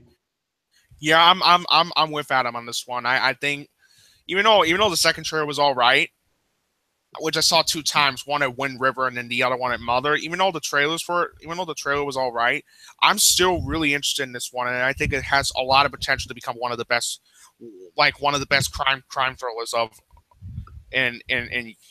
like the decade. And I think with the cast like Michael Fassbender, I can't remember what the other casts who were the others that Rebecca are in Hall. this.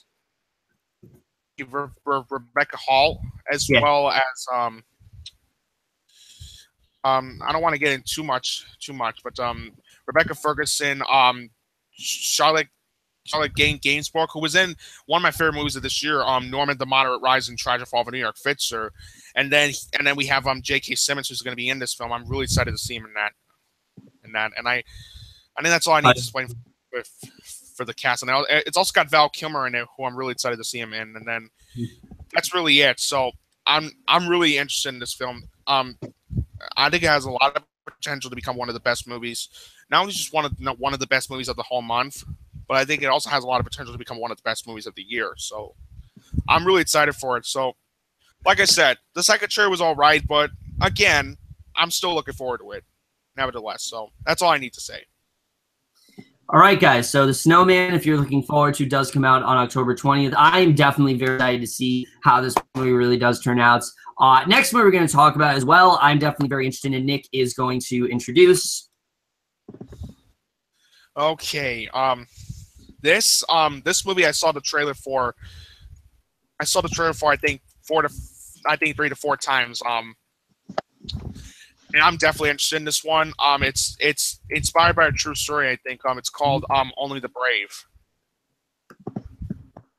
Basically, Only the Brave tells the story of it's a drama based on the Allied crew of firefighters who battled the Yarnell hailfire, a wildfire in Yarnell, Arizona in June 2013 that claimed the lives of 19 members of their team.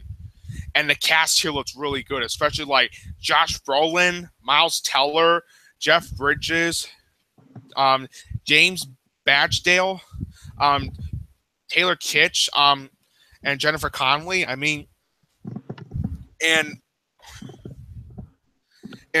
Scott Hayes, Alex Russell, Ben Hardy, Andy McDowell. I'm just like, holy shit, that's a great cast, like right there. And when I saw the trailer for it, it looks like everybody behind this movie looks like they're being respectful. Looks like they're trying to be like respectful to like the real people that either died or survived the wildfire. I think I remember hearing about this on the news. Back then I was only I was almost turning 16 by the time this happened. So. But yeah, I'm really interested in this one, and it looks like a really good movie. My only concern I have for the film, though, is I'm the director. This is directed by Joseph Kosinski. He directed Tron Legacy, which I wasn't a big fan of it. I didn't see Oblivion. I heard some mediocre things, but I heard some. I heard some people liked it. I heard some others didn't. I didn't see it. So, but yeah. So what to expect? Well, I'm just looking forward to it. So it looks like a really good disaster movie. One of the movies it looks like, and I'm really looking forward to it. That's all I need to say. So Only the Brave, guys. I've been interested in this for a while now. Right off the bat, the cast here is absolutely phenomenal. This is one of 2 movies we're going to talk about that has Miles Teller in it that I think has a lot of potential. The second one we're talking about I think has more potential, but this one I definitely am looking forward to. I'm getting a real Deepwater Horizon kind of vibe from this movie. It seems very similar to that, and Deepwater Horizon was an incredible film, and I think this definitely has the potential to be just as good as that story. Just like I said, a really incredible cast. Cinematography here looks really great. It's very sensitive subject matter for sure, because most of these characters I'm pretty sure die, because I know this was like a fire that claimed the lives of 19 members. So I think most of these characters that we're gonna connect to are gonna end up dying. But I definitely looking forward to this. I think, like I said, this definitely does have a lot of potential, and I'm looking forward to seeing how this does, in fact, turn out. So Only the Brave, definitely looking forward to this one. I mean, basically what they said, I mean, I'm interested. There's not really a whole ton I say like the cast in here is amazing. I'm gonna say that right off the bat, like Kevin said. Mhm. Yeah, the cast in here is great, and it's cool that the Miles Teller's in 2 movies this month. So that's pretty awesome. Yeah. But yeah, he looks great here, and like it definitely looks interesting. I'm interested in it. I'll definitely be checking it out, and so yeah, not really a whole ton to say other than it looks interesting, really. So yeah. All right, so Only the Brave, you guys looking forward to, does come out on October 20th. Now, guys, it's time. It's time. I've been absolutely dreading this. I've been dreading this moment. We've been trying to hold back as much as we could, but this video is already way too long, so we're just gonna jump into it right now. And of course, who better to introduce this than Why do I have to introduce this? most of the shitty movies on this list? Adam, go right ahead, because I don't even want to fucking talk about this thing. Boo fucking 2, a fucking Medea, fucking Halloween. Oh my god.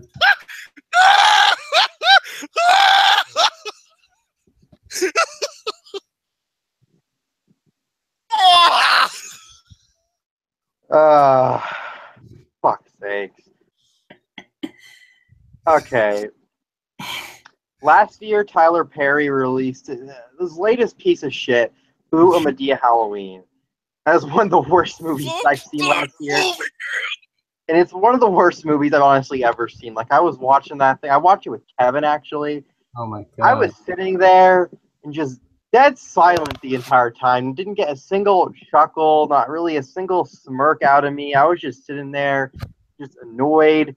Gave me a headache. Just scenes went on forever, and it was just terrible. And this looks even worse.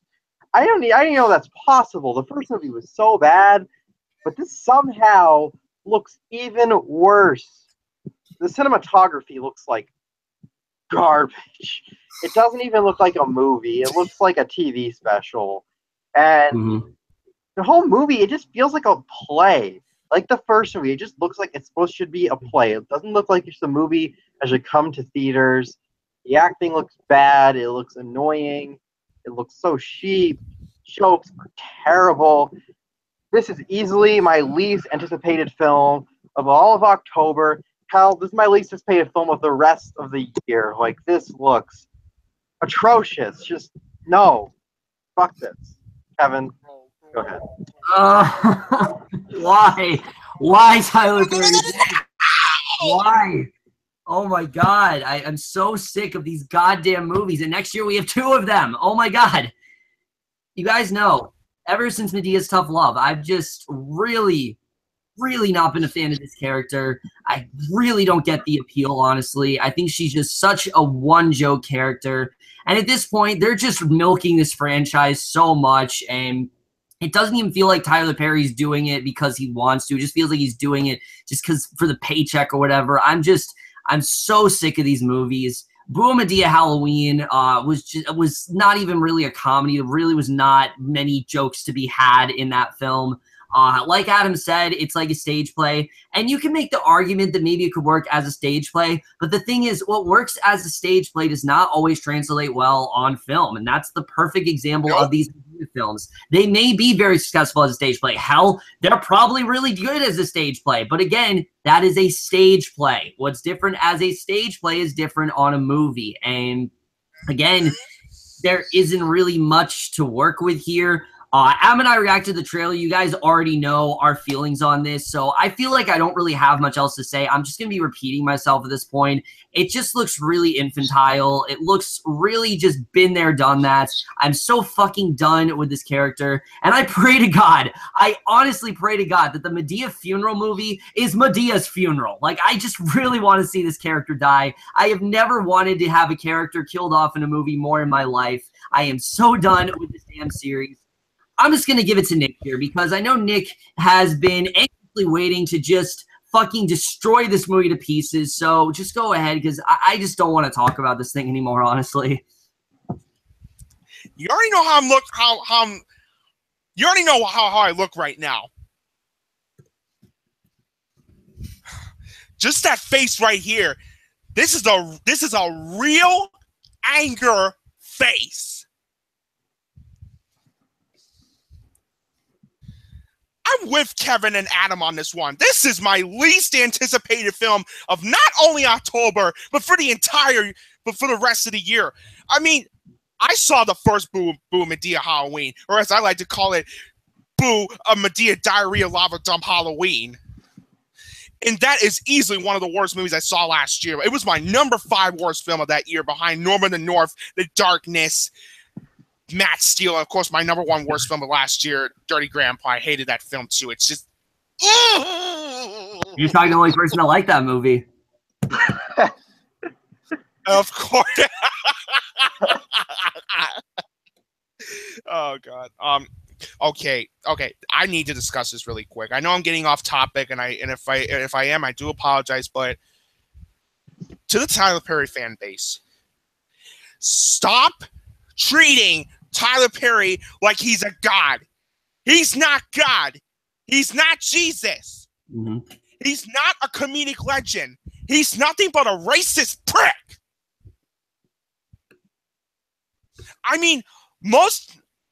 His movies that he directs, writes, and acts in are just nothing but racial stereotypes, bickering, uncomfortable, unpleasant bickering, horrible storytelling that doesn't even feel like a movie, horrible script. And you know what the worst part is?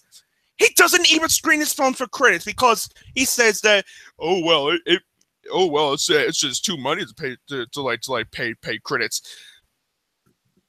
Oh God, are you shitting me? Are you shitting me? And plus, when I did a podcast, when I did a video on the problem with Tyler Perry and his movies, I had to disable the comments because there were 3 Tyler Perry fanboys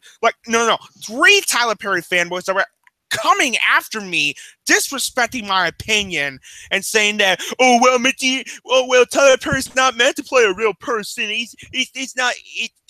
We don't find him offensive.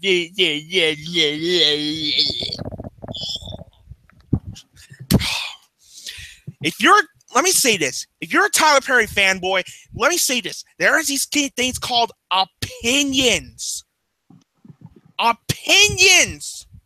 Either learn to respect people's opinions and accept the fact that they don't like Tyler Perry, or if you're just going to be a sensitive prick where you just can't handle the criticism of Tyler Perry, my advice is this: go fuck yourself and go fuck a prickly cactus. I am so sick of these Tyler Perry fanboys. I mean, next to the 50 Shades fan base, this is the worst fan base I had ever seen. I am dead serious. And let me tell you, when I saw the second trailer for Boo 2 and Madea Halloween, oh God.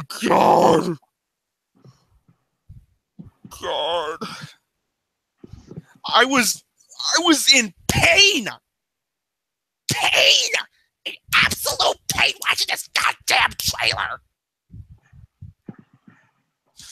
I just couldn't stand it.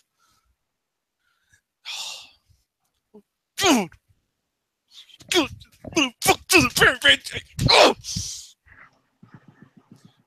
can already see my rage right now. This is real rage you're looking at, folks. Real rage. This is easily my least anticipated film of October, and it honestly looks like the worst comedy of the year.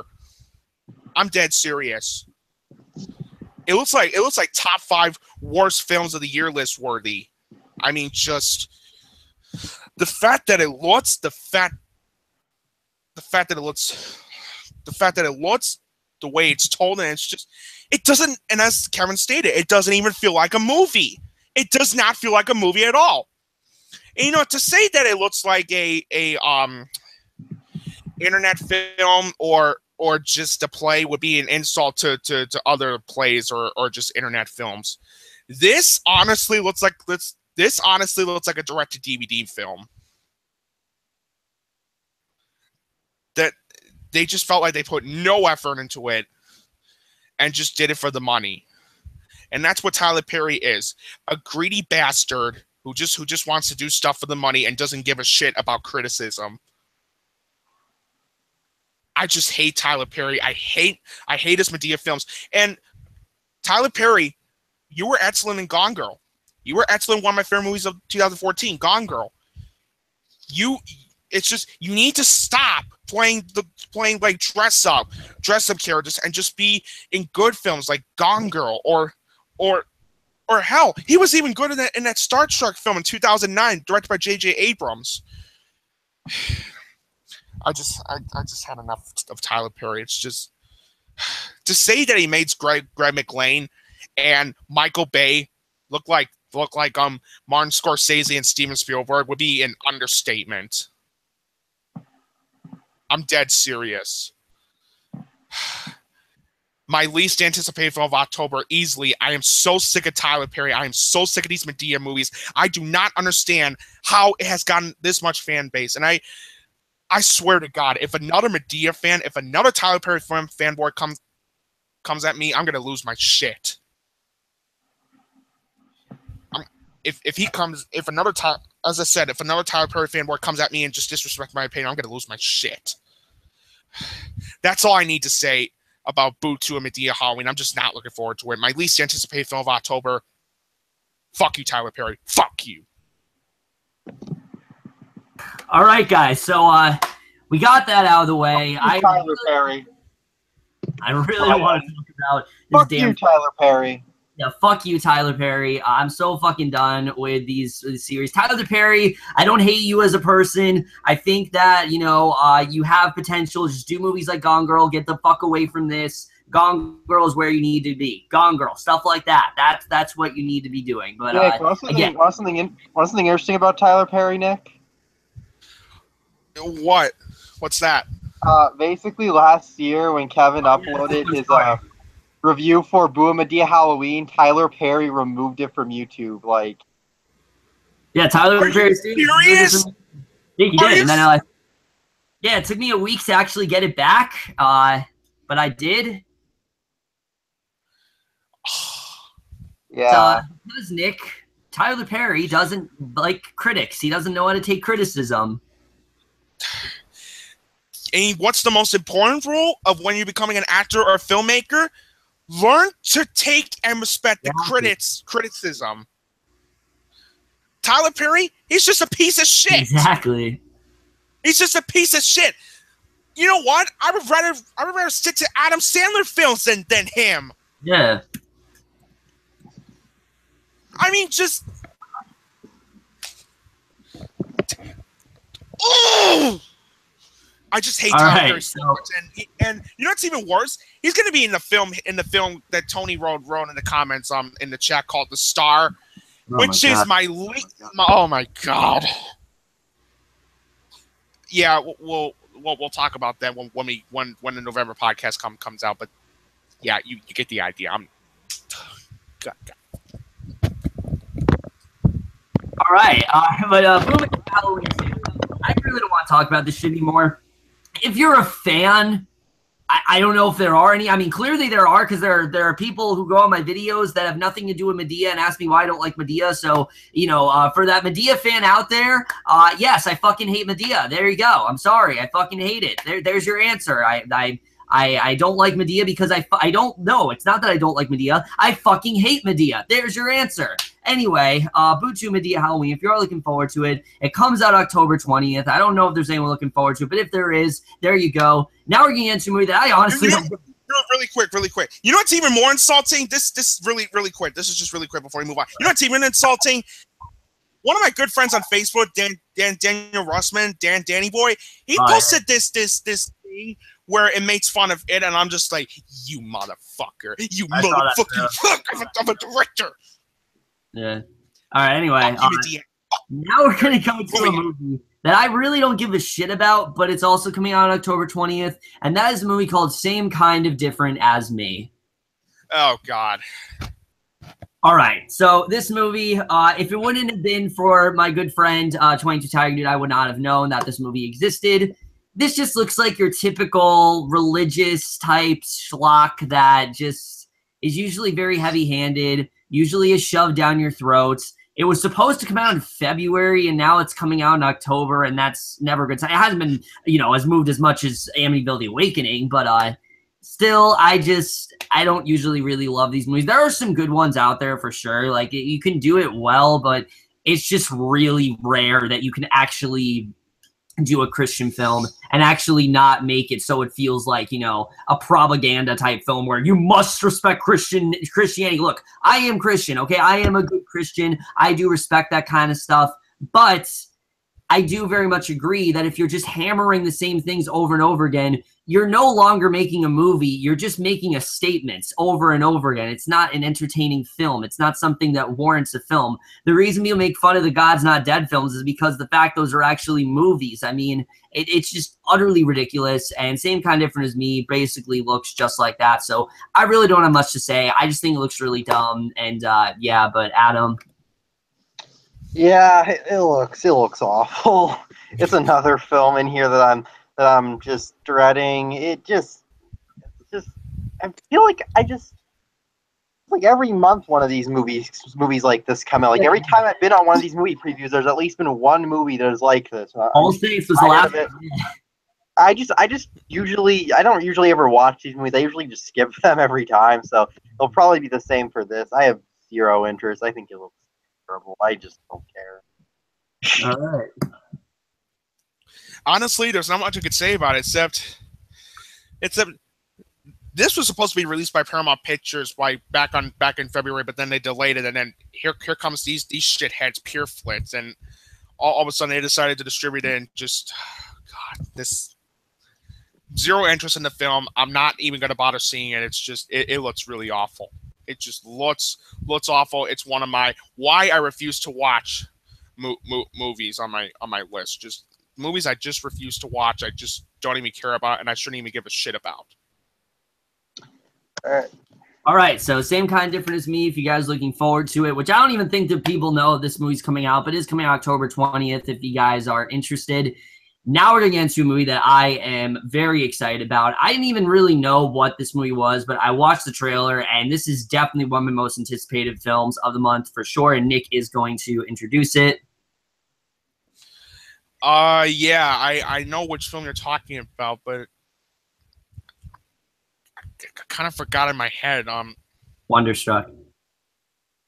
Oh yes, that film, of course. I'm sorry. But yes, Wonderstruck. I'm definitely looking forward to seeing this.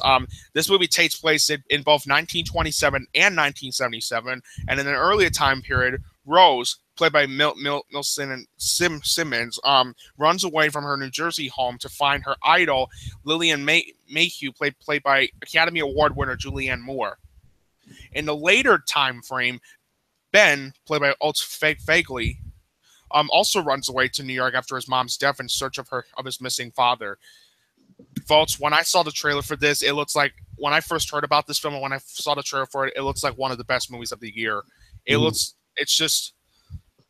I love Todd Haynes so much as a filmmaker. I loved Safe, which I think is a very, very underappreciated hidden gems. It stars Julianne Moore. If you have not seen Safe, I highly recommend it. And then I saw Far From Heaven, and I love that film. And then I love Carol. Carol was one of my favorite movies of 2015. It was my number 6 that year.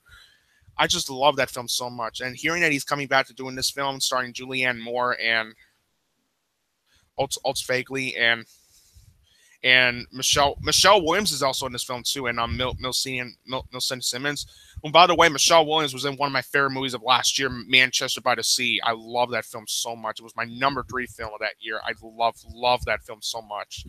Hearing that this is by the same studios that distributed the Manchester by the Sea, Amazon Studios and Roadside Attractions, this looks like one of the best movies of the year. I mean, the way it's shot and the way it looks and the way it's acted and the way it's told, this looks like a great movie for sure. I mean, in some segments without spoilers, it reminds me so much of some other great films like Raging Bull and Schindler's List, for sure. I'm definitely looking forward to seeing Wonderstruck. it's easily one of my most anticipated films for the rest of the year. It's not one of my most anticipated films of October because I won't be seeing that film until like in early November, but you'll definitely see this on my most anticipated films of November for sure. I'm definitely looking forward to seeing it. Todd Haynes, bring on this movie. And fun fact, when it was first shown at the Cannes Film Festival, it received a 3-minute standing ovation, which is a good sign. Yeah. And I'm hearing nothing but really good things about it. So, yeah. Once again, Todd Haynes, I'm sorry. Bring it on. This is exactly what hang on. Okay. This is what I'm talking about, guys. I mean, this movie looks amazing. We were actually talking about this before we started this movie preview. I didn't even know.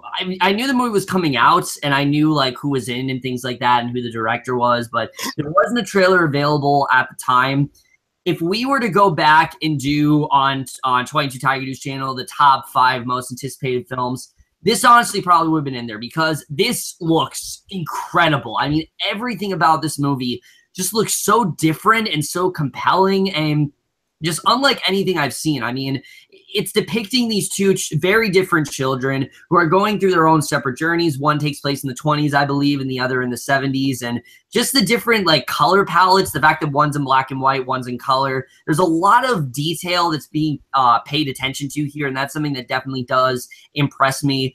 The cast here is fantastic. Both of the child actors look like they're going to give them performances.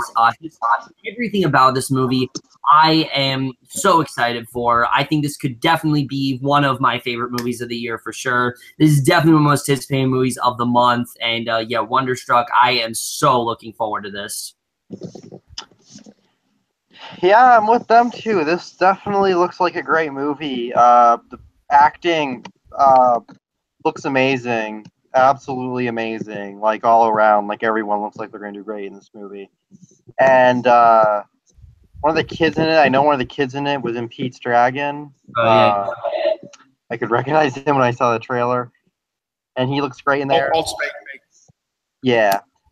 Michelle Williams, Julia Moore. Like, the acting here looks great. And the cinematography looks great. And I like the black and white in the trailer. Mm-hmm. I thought that was a really nice touch, honestly. And it just looks like it could be one of the best films of this month, honestly.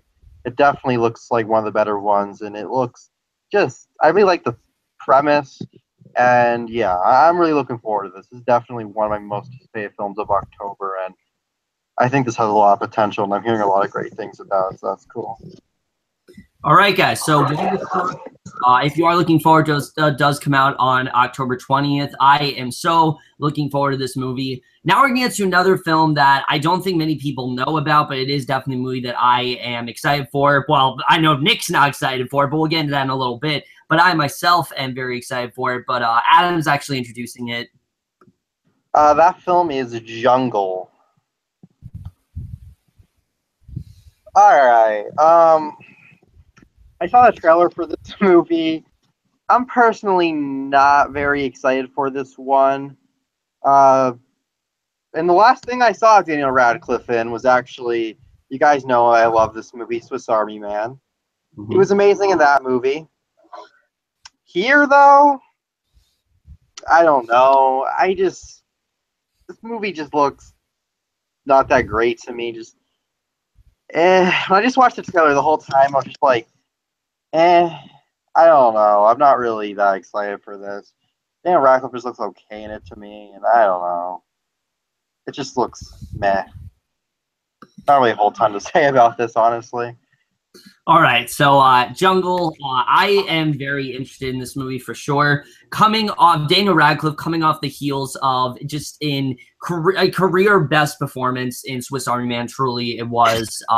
And then going to this, I mean, it's a very different role for sure. I don't think it's at all as, as versatile as that role really was, but I still am very much looking forward to this film. It has a real Castaway vibe to it, and I love movies like that. It can either be really compelling like Castaway, or it can be really fucking boring. I hope it is.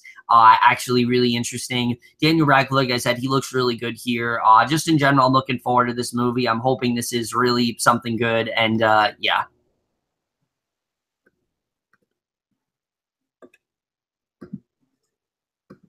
We lost him again. We're never going to finish this. Here we go. Oh, there you are. All right. Can you guys hear me? Yeah, go ahead. Yeah, we can hear you. I swear, this internet's being a real pain in the ass. It really is. And then the internet's just real pain in the ass. Anyway, what they were saying about Jungle, like same kind of different as me. I have no interest in seeing the film whatsoever because even though I love Daniel Radcliffe, he was terrific in Swiss Army Man, one of my favorite movies of last year. But the fact that it's being directed by Greg McLean, who directed films like Wolf Creek, one of the worst horror films I've seen in my life, The Darkness. Oh God, one of the worst movies I saw last year. I hated that film so much, and that offended me. And if you guys don't know, I have Asperger's syndrome / I also have autism, and as how the film in that film portrayed autistic people in that film is some of the most offensive and degrading things I've ever seen in a film. That's why I hated The Darkness so much. And I saw the Belko Experiment, and it is one of the worst movies of the year easily. I just couldn't stand this movie. With Jungle, it was a movie I originally had interest in, but because it's directed by Greg McLean, I'm not even going to bother seeing it. So that's all I need to say. There's not much I could say about it. Moving on. All right, guys. So Jungle, if you are looking forward to it, does come out on October 20th. Now we get to what is probably one of the dumbest movies on this entire list, but I think could also be a really fun movie. And that movie is none other than Leatherface. All right. So, oh, God. Right off the bat, I have not seen a lot of the Texas Chainsaw movies. The first one I actually saw was the one from a couple years ago, and I enjoyed it for some reason. I don't know why I enjoyed it, but I did. I probably would hate it now, but I enjoyed it back then. And then the original is a fantastic movie. I really did love the original. It starts off a bit rough, I will say. I think the first 10 to 15 minutes of the movie are very slow, but other than that, I really do pretty much love the original. This one, however, I don't get it. I really don't, because here's the thing.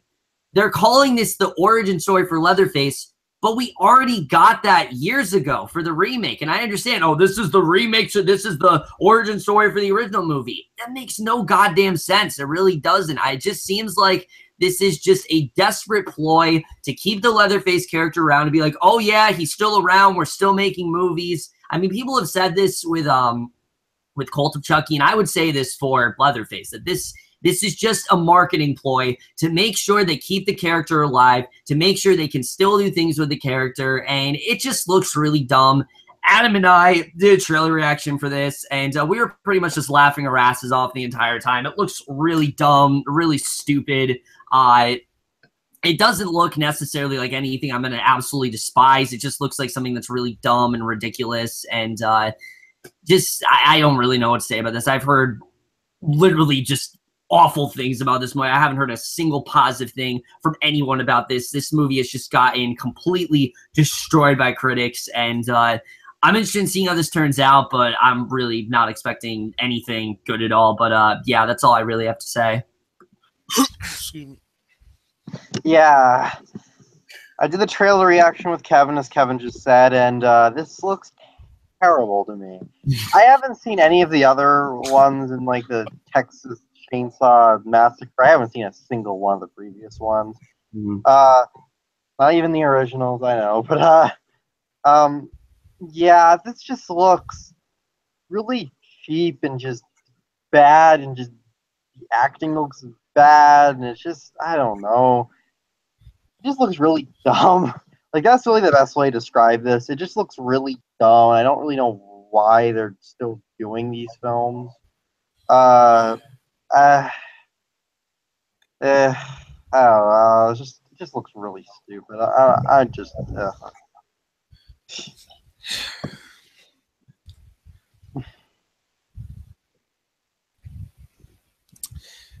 I had something in my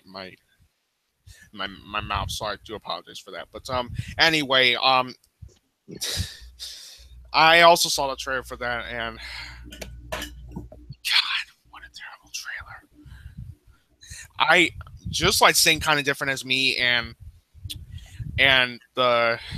Jungle. I just have no interest in seeing the film whatsoever. I saw the Texas Chainsaw Massacre movie from 1974 is like one of my all-time favorite horror films. Yes, the first 10 minutes is a bit slow, but then once we get to the 11-minute mark, then that's when the movie picks up. But I just love the film nevertheless, and I think it's one of my all-time favorite horror films. Second was it was pretty bad. Then the third movie, which came out in 1990, I saw that one. It was shitty. It was a very shitty sequel. And then the remake came out, and it was shit. It was shit as well. The prequel.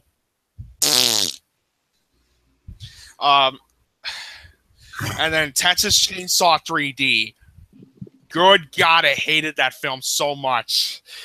God, I didn't see it when it first came out in theaters back in like January 2013, but I saw it online, and I'm like, what the fuck am I watching? This is so horrible. And yeah, the fact that it's being distributed by the same studio that brought you Texas Chainsaw 3D, it's just that's why I'm not looking for. That's why I have no interest in seeing it. And plus, it's produced by Millennium Films, who I just do not like as a company at all. They have produced some really good films like Olympus Has Fallen and Bernie, the Richard Linklater film that I really like. But other than that, I just don't like Millennium Films at all. Other than that, yeah. Once again, I have no interest in this film. That's all I need to say. All right. So if you guys are looking forward to Leatherface, a lot of people have seen it already. I know you can get it on like DirecTV and VOD and things like that. But I think it's going to go like wide on all like cable networks and shit on October 20th if you guys are looking forward to it. Also on VOD, but it's coming out like wide on October 20th, is a movie that I am definitely very excited for, that Nick is going to introduce. Okay.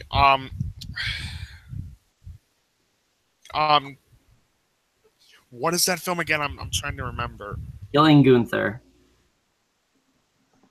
Yep. Oh. One more time. Killing Gunther. Killing Gunther. Oh, okay. Killing Gunther. I have heard about this film. I saw the trailer for it, and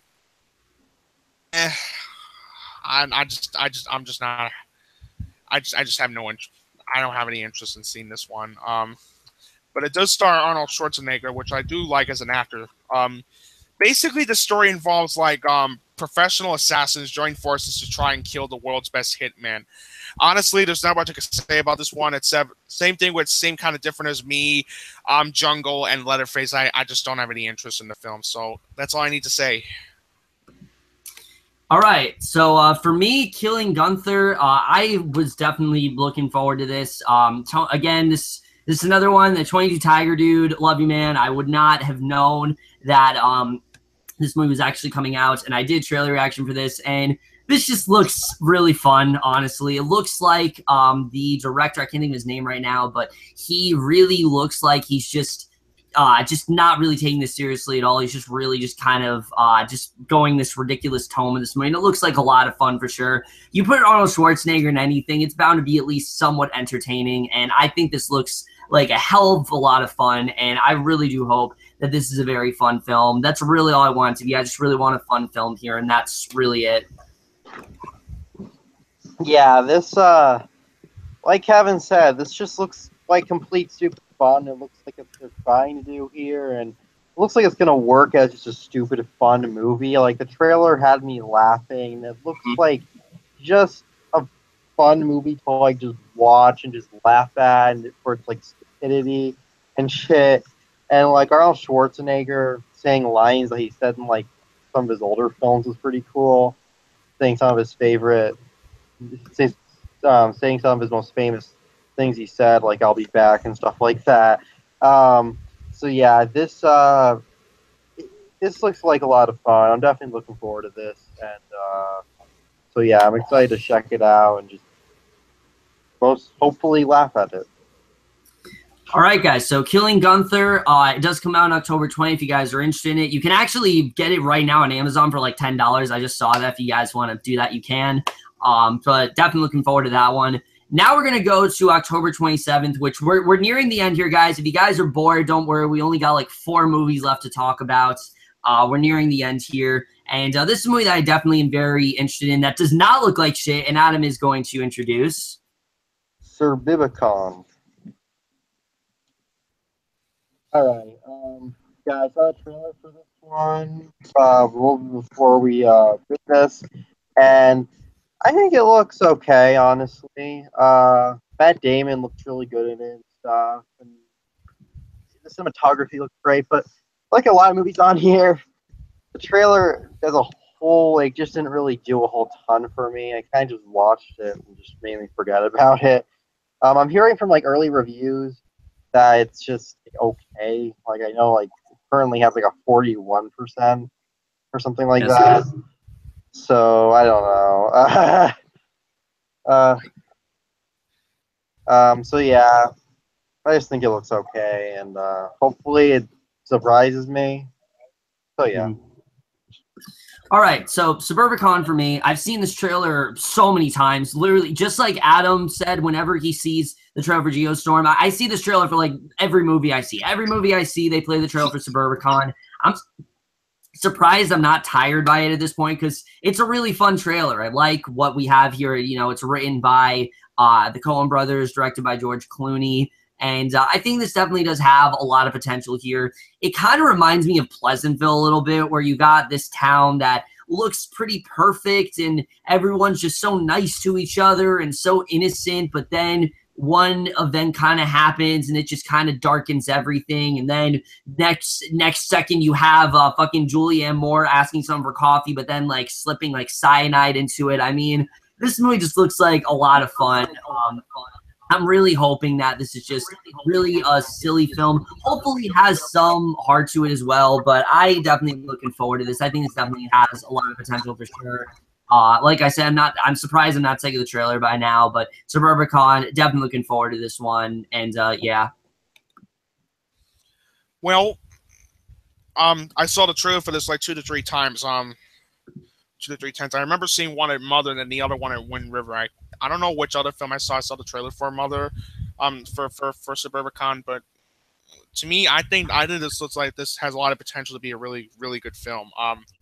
I know the reviews aren't like that great. Like Adam said, it has a 41% so far, which yikes.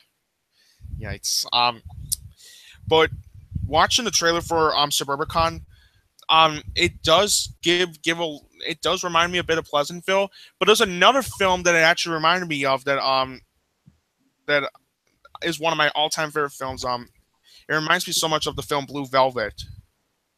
Oh yeah, true. Yeah, I love that movie.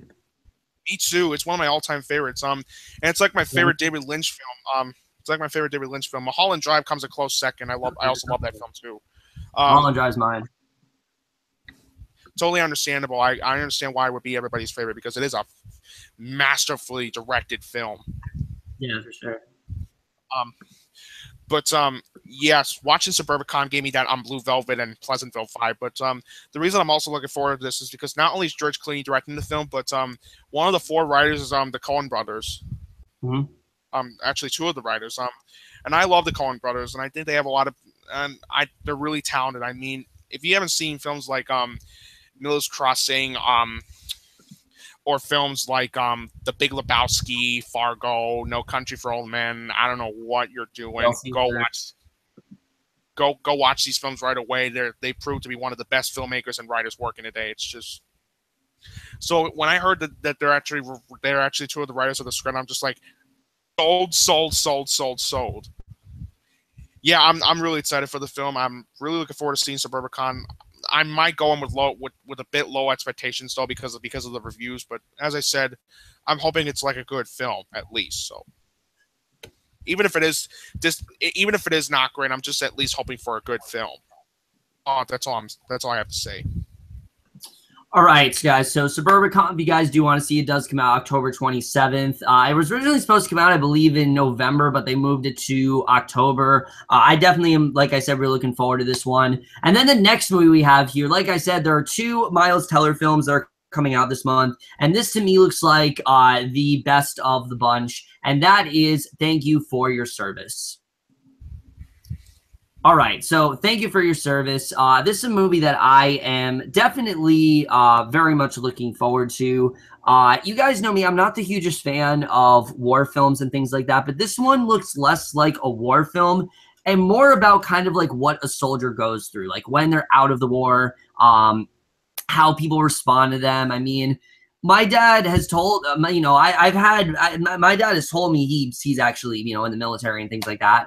My dad has said that, things like, soldiers don't like to hear, thank you for your service. They don't like to hear that kind of stuff because, when you're in a war and things like that, it really fucks you up. And those things that you go through, you just look at life in a whole different way. And to see people kind of thanking you for that kind of stuff, yeah, I mean, it's not the most, welcomed compliment. Even though it sounds good on paper, it's not really something that people really do like. And it does seem like that's something this movie is really going to explore is, depicting the life of this soldier when he's in war and then when he's out of the war. And it kind of reminds me of The Deer Hunter a little bit. If you guys have seen The Deer Hunter, that movie is, starts with them before war, then it starts with them in the war, and it ends with them out of the war and kind of like the effects that it has on them when they get out of it. Miles Teller looks fantastic here. He looks like he's giving a phenomenal performance. Just a really great cast here overall. I think definitely there is some Oscar potential for this film for sure. One of these films, I think definitely either Only the Brave or Thank You for Your Service, one of them definitely does have Oscar potential, and I am definitely very much looking forward to this movie. I think there's a lot of interesting stuff in here. Also, Amy Schumer's in this movie, and I'm actually looking forward to seeing what she does here because it's more of a serious role for her. It's not going to be a comedy. I actually really like Trainwreck. I thought that was actually a really good movie from her, and I enjoyed her show as well, Inside Amy Schumer. I just don't love, all the sex jokes. I think can get really repetitive after a while. But Trainwreck, I really did enjoy. I think she is a very talented actress. I just think she kind of does the same jokes over and over again. But I'm interested in seeing how she is in this movie for sure. So yeah, thank you for your service. I definitely very interested in this one for sure. Yeah, this actually to me looks like a very great movie. I'm really looking forward to this, and Miles Teller here looks like Miles Teller is just one of those actors. Like he's just continuing to impress me. Like I just think he's just does so many great movies, and I really am excited to see how he does here. He looks great, I say, based on the trailer, and the cinematography looks amazing here. And yeah, like Kevin said, Amy Schumer is going to be in this. I'm not a fan of Amy Schumer, honestly. It's just not funny to me. But this is not a comedy, so I'm interested to see how she'll do in like a drama war type film. Like that actually has me interested. And so yeah, and it's just like a great movie. I'm really looking forward to this. This is definitely another one of those films that I'm excited for in October and the rest of the year, honestly. So yeah. All right. Okay. Am I the only one who's like not looking forward to this? I guess so. Okay, let me explain. All right. So I will admit, Miles Teller does look like he'll be the best thing about it, and the cinematography does look great. But the problem was the trailer looked really Oscar bait. It just looked really Oscar baity, just like one of those films where it was just made just to get an Oscar nomination. And plus, this is the directorial debut of this writer of American Sniper, which is one of my most overrated films of all time. I could not understand the praise behind this one. I mean, people were talking about it at my school. People were talking about it everywhere. And it was just like, will you shut up about this movie? Just shut up. I just could not stand this film so much. And I remember seeing it back in December thinking that I was hoping it would be one of the best movies of the year. be one of the most disappointing experiences I've ever had the misfortune of seeing in my life. It's just, and don't even get me started on the fake baby scene. It's just that scene took me completely out. I honestly almost walked out of that scene. I guess it's a bad time to tell you that I actually love that movie. That's fine, but I couldn't stand it. I mean, it's not terrible, but it's. I just think the film is extremely definitely. I just think the film is extremely overrated, and I just couldn't stand the praise behind it. I mean, freaking Best Picture nomination over films like Foxcatcher, Nightcrawler, and Gone Girl. Like, are you kidding me? Like, it does not deserve the Best Picture nomination whatsoever. And I'm sorry, but I couldn't stand this movie whatsoever. And hearing that he's coming back to writing and directing, thank you for his service. I have very low expectations for this film, and the fact that Amy Schumer's in the film, she was really good in Trainwreck, though. It was one of my favorite movies of 2015. But then she's in one of the worst movies I've seen this year, which is Snatched. That freaking tapeworm scene. Don't even get me started on that. So the fact that she's in the film, she looks kind of good. But I have huge skepticism about this, so I am not looking forward to this movie at all. I'm just bait. It honestly looks like the biggest Oscar bait film of 2017 because of the fact that it was. I just feel like it's just one of those films that was just made just get an Oscar nomination. I know people have been saying, "Oh, the Florida Project looks like it looks Oscar bait," or "Last Flag Flying looks Oscar bait." That's Oscar baity. I'm honestly looking forward to those films, but if you think that those two are Oscar bait, I completely understand. But the Last Flag honestly, to me, I'm actually looking forward to that film. I could totally understand. But anyway, I'm just not looking forward to Thank You for Your Service. It just looks like the biggest Oscar bait film of 2017. It just looks really Oscar baity. Not looking forward to it. I'm sorry. I'm just not. All right, guys. So Thank You for Your Service. If you are looking forward to it, unlike Nick here, it does come out on October 27th. Definitely interested in seeing how that one does turn out. And then the next movie we're talking about, this is not a movie I think a lot of people know about, but this is definitely one that I personally am very interested in. I saw the trailer for this when I saw Brigsby Bear, and ever since then I've been very interested in this movie, and Nick is going to introduce it. Same here. I saw the trailer for this twice, one on my computer and then one at my showing of Brigsby Bear, and it is called Novitiate. This tells the story of basically this movie is about a young woman played by Margaret Qualley, thank you, who starts to question her faith as she trains to become a nun. Now, the story alone sounds like it'll be like, what is this even all about? But to me, I'm actually really looking forward to seeing this, and the cast looks really good. One person I'm really surprised is also in this is Melissa Leo. Yeah. She was in one of my favorite movies of 2010, which was The Fighter. I love that film, and she deserved that Oscar for sure. And the fact that she's in this movie, and I saw what she looks like in the film, she looks so amazing in that film. I can't wait to see it. Again, like Wonderstruck, I won't probably see it until November because it is getting a New York and LA release on October 27th. It should be going, but then should be going nationwide, I think, later on that month. So I am really interested in seeing it. So that's all I need to say. All right, so Novitiate. We talked about before with Same Kind of Different as Me, how these Christian films don't really work. This is how you do it, okay? This is how you do a good Christian film. You don't shove it down their throats. You actually make a plot point of it. This actually looks like a very compelling film to me, especially the fact that her parents don't want her to become a nun and they're very against it. And then she kind of realizes, what really is at stake and what really all that means when she has to be a nun. I think all that definitely is very interesting. It's a very interesting cast here. Margaret Qualley, Diana Agron, surprisingly, from Glee. I haven't seen her since like Glee, but she's in here. Morgan Saylor, and yeah, Melissa Leo.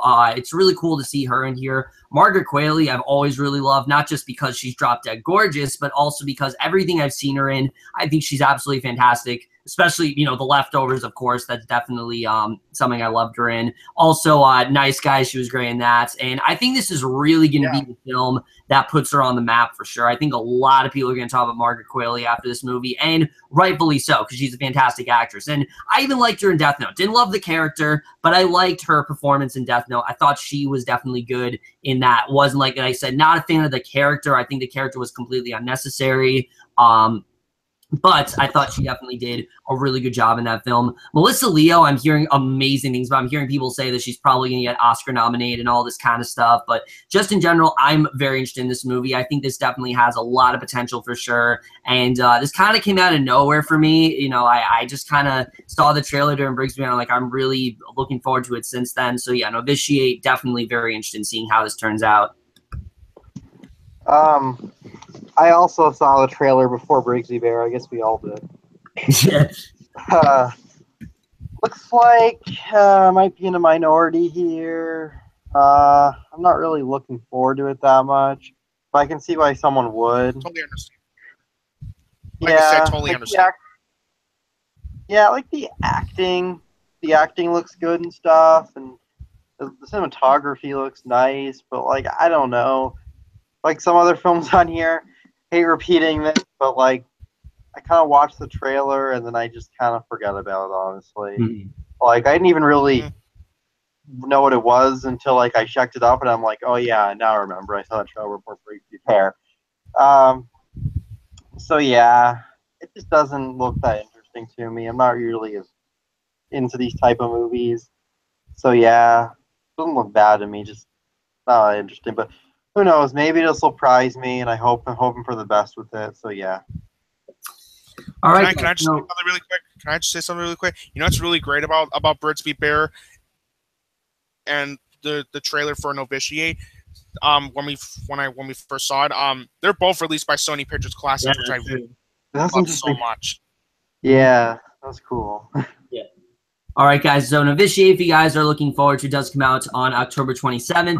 And now, guys, we have finally made it to the end. I know this was a very, very long video, but we finally made it to the end here. Adam's going to introduce this movie that he's actually not dreading. He's actually looking forward to this movie for once. So we end on a movie Adam's looking forward to, and we start a movie Adam's looking forward to, and we end on a movie that Adam's very much looking forward to. So go ahead, good sir.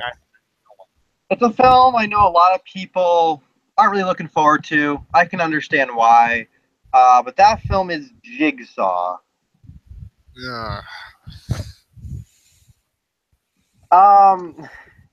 Now, I've only ever seen, like, I'd say the first 20, 30 minutes of the original Saw movie.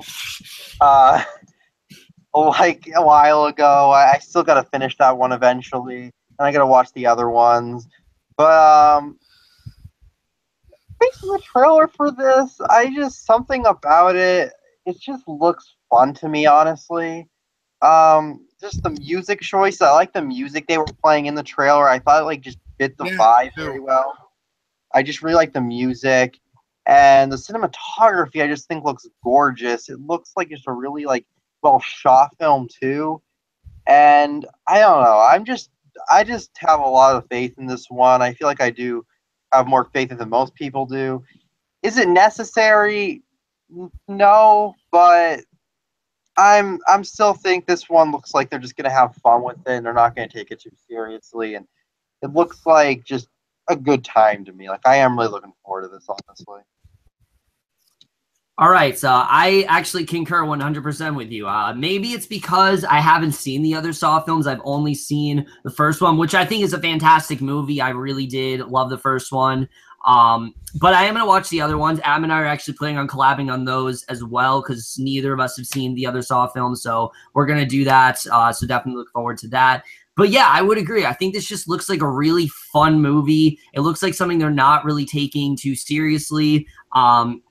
the whole idea of like who Jigsaw is, I think is kind of a fun idea overall. I think it looks fun. You know, it doesn't look like anything amazing, but I think it looks like a fun movie. Nick obviously disagrees, so just go ahead. Okay. Okay. This is the second time that's happened. The first time was thank you for your service, but we already talked about that. So now with the Saw movies, I really like the first movie. Yep. Amazing, but I do think it's a really good film, and I could see why a lot of people would love it. The second was the 3 to 7 though were shit. They were just absolute shit. And when I heard they were doing a Jigsaw film, I'm just like, you got to be kidding me. And then I saw the trailer, and then when I went to see Mother, the Darren Aronofsky film, they showed the trailer for that before Mother, and I was like, oh god, this film. But I will admit, the cinematography does look really good, and I do like the music choice they were going for. Like, if you guys know me, like when I'm not busy like watching movies, I'm just busy listening to music, and I'm a huge fan of Roy Orbison very much.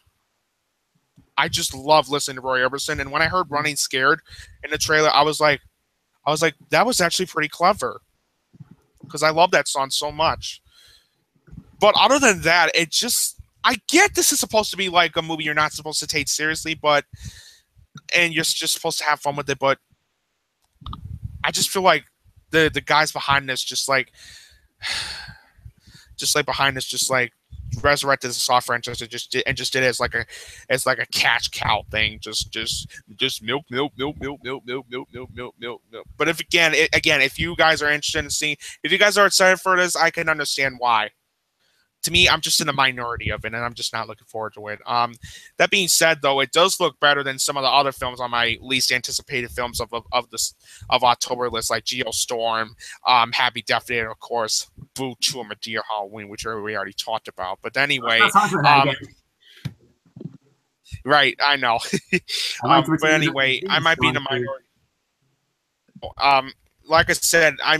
Like I said before, I'm in the minority of this, but if you guys are looking forward to it, that's totally fine. At least you're able to enjoy something when I'm not able to. So, and if for some reason, if you see the final product of the film and you liked it, that's totally fine. And if, who knows, maybe it might surprise me, maybe it won't. But yeah, I just have low expectations for this film. But as I said, we're just like expressing our honest thoughts about it. We're not just going after, like, we're not just judging other people just because like they're looking forward to something that I'm not. But it's just that's just me though. So that's just me. But I still respect people's opinions though, and their honest thoughts. So that's all I need to say about Jigsaw. Honestly, there's not much I can say about it. It's just I'm just again in the minority. But if you're looking forward to it, that's fine. Need to say. All right. If you guys are looking forward to Jigsaw, it does come out on October 27th. Again, haven't seen the other Saw films, but Adam and I are planning on binge watching all of them. I'll probably do, like, again, the evens on my channel, the odds on Adam's channel. We'll figure it out when the time comes. But with that, guys, that's it. We have now talked about all the movies that are coming out in October. I know that was a lot of movies to take in, but this is usually a crazy time. October and November are usually very packed months, and there was just no way I could really single out some of these movies. I really just felt like I had to talk, especially some of the ones that some people don't know about. I really wanted to, get them out and let them be in the know. But either way, guys, that's basically it for this video. Once again, I do want to thank my guests here. First of all, Adam Haskell. Thanks for having me on. I had a fun time. And finally, first time here was great having you on, Nick, once again.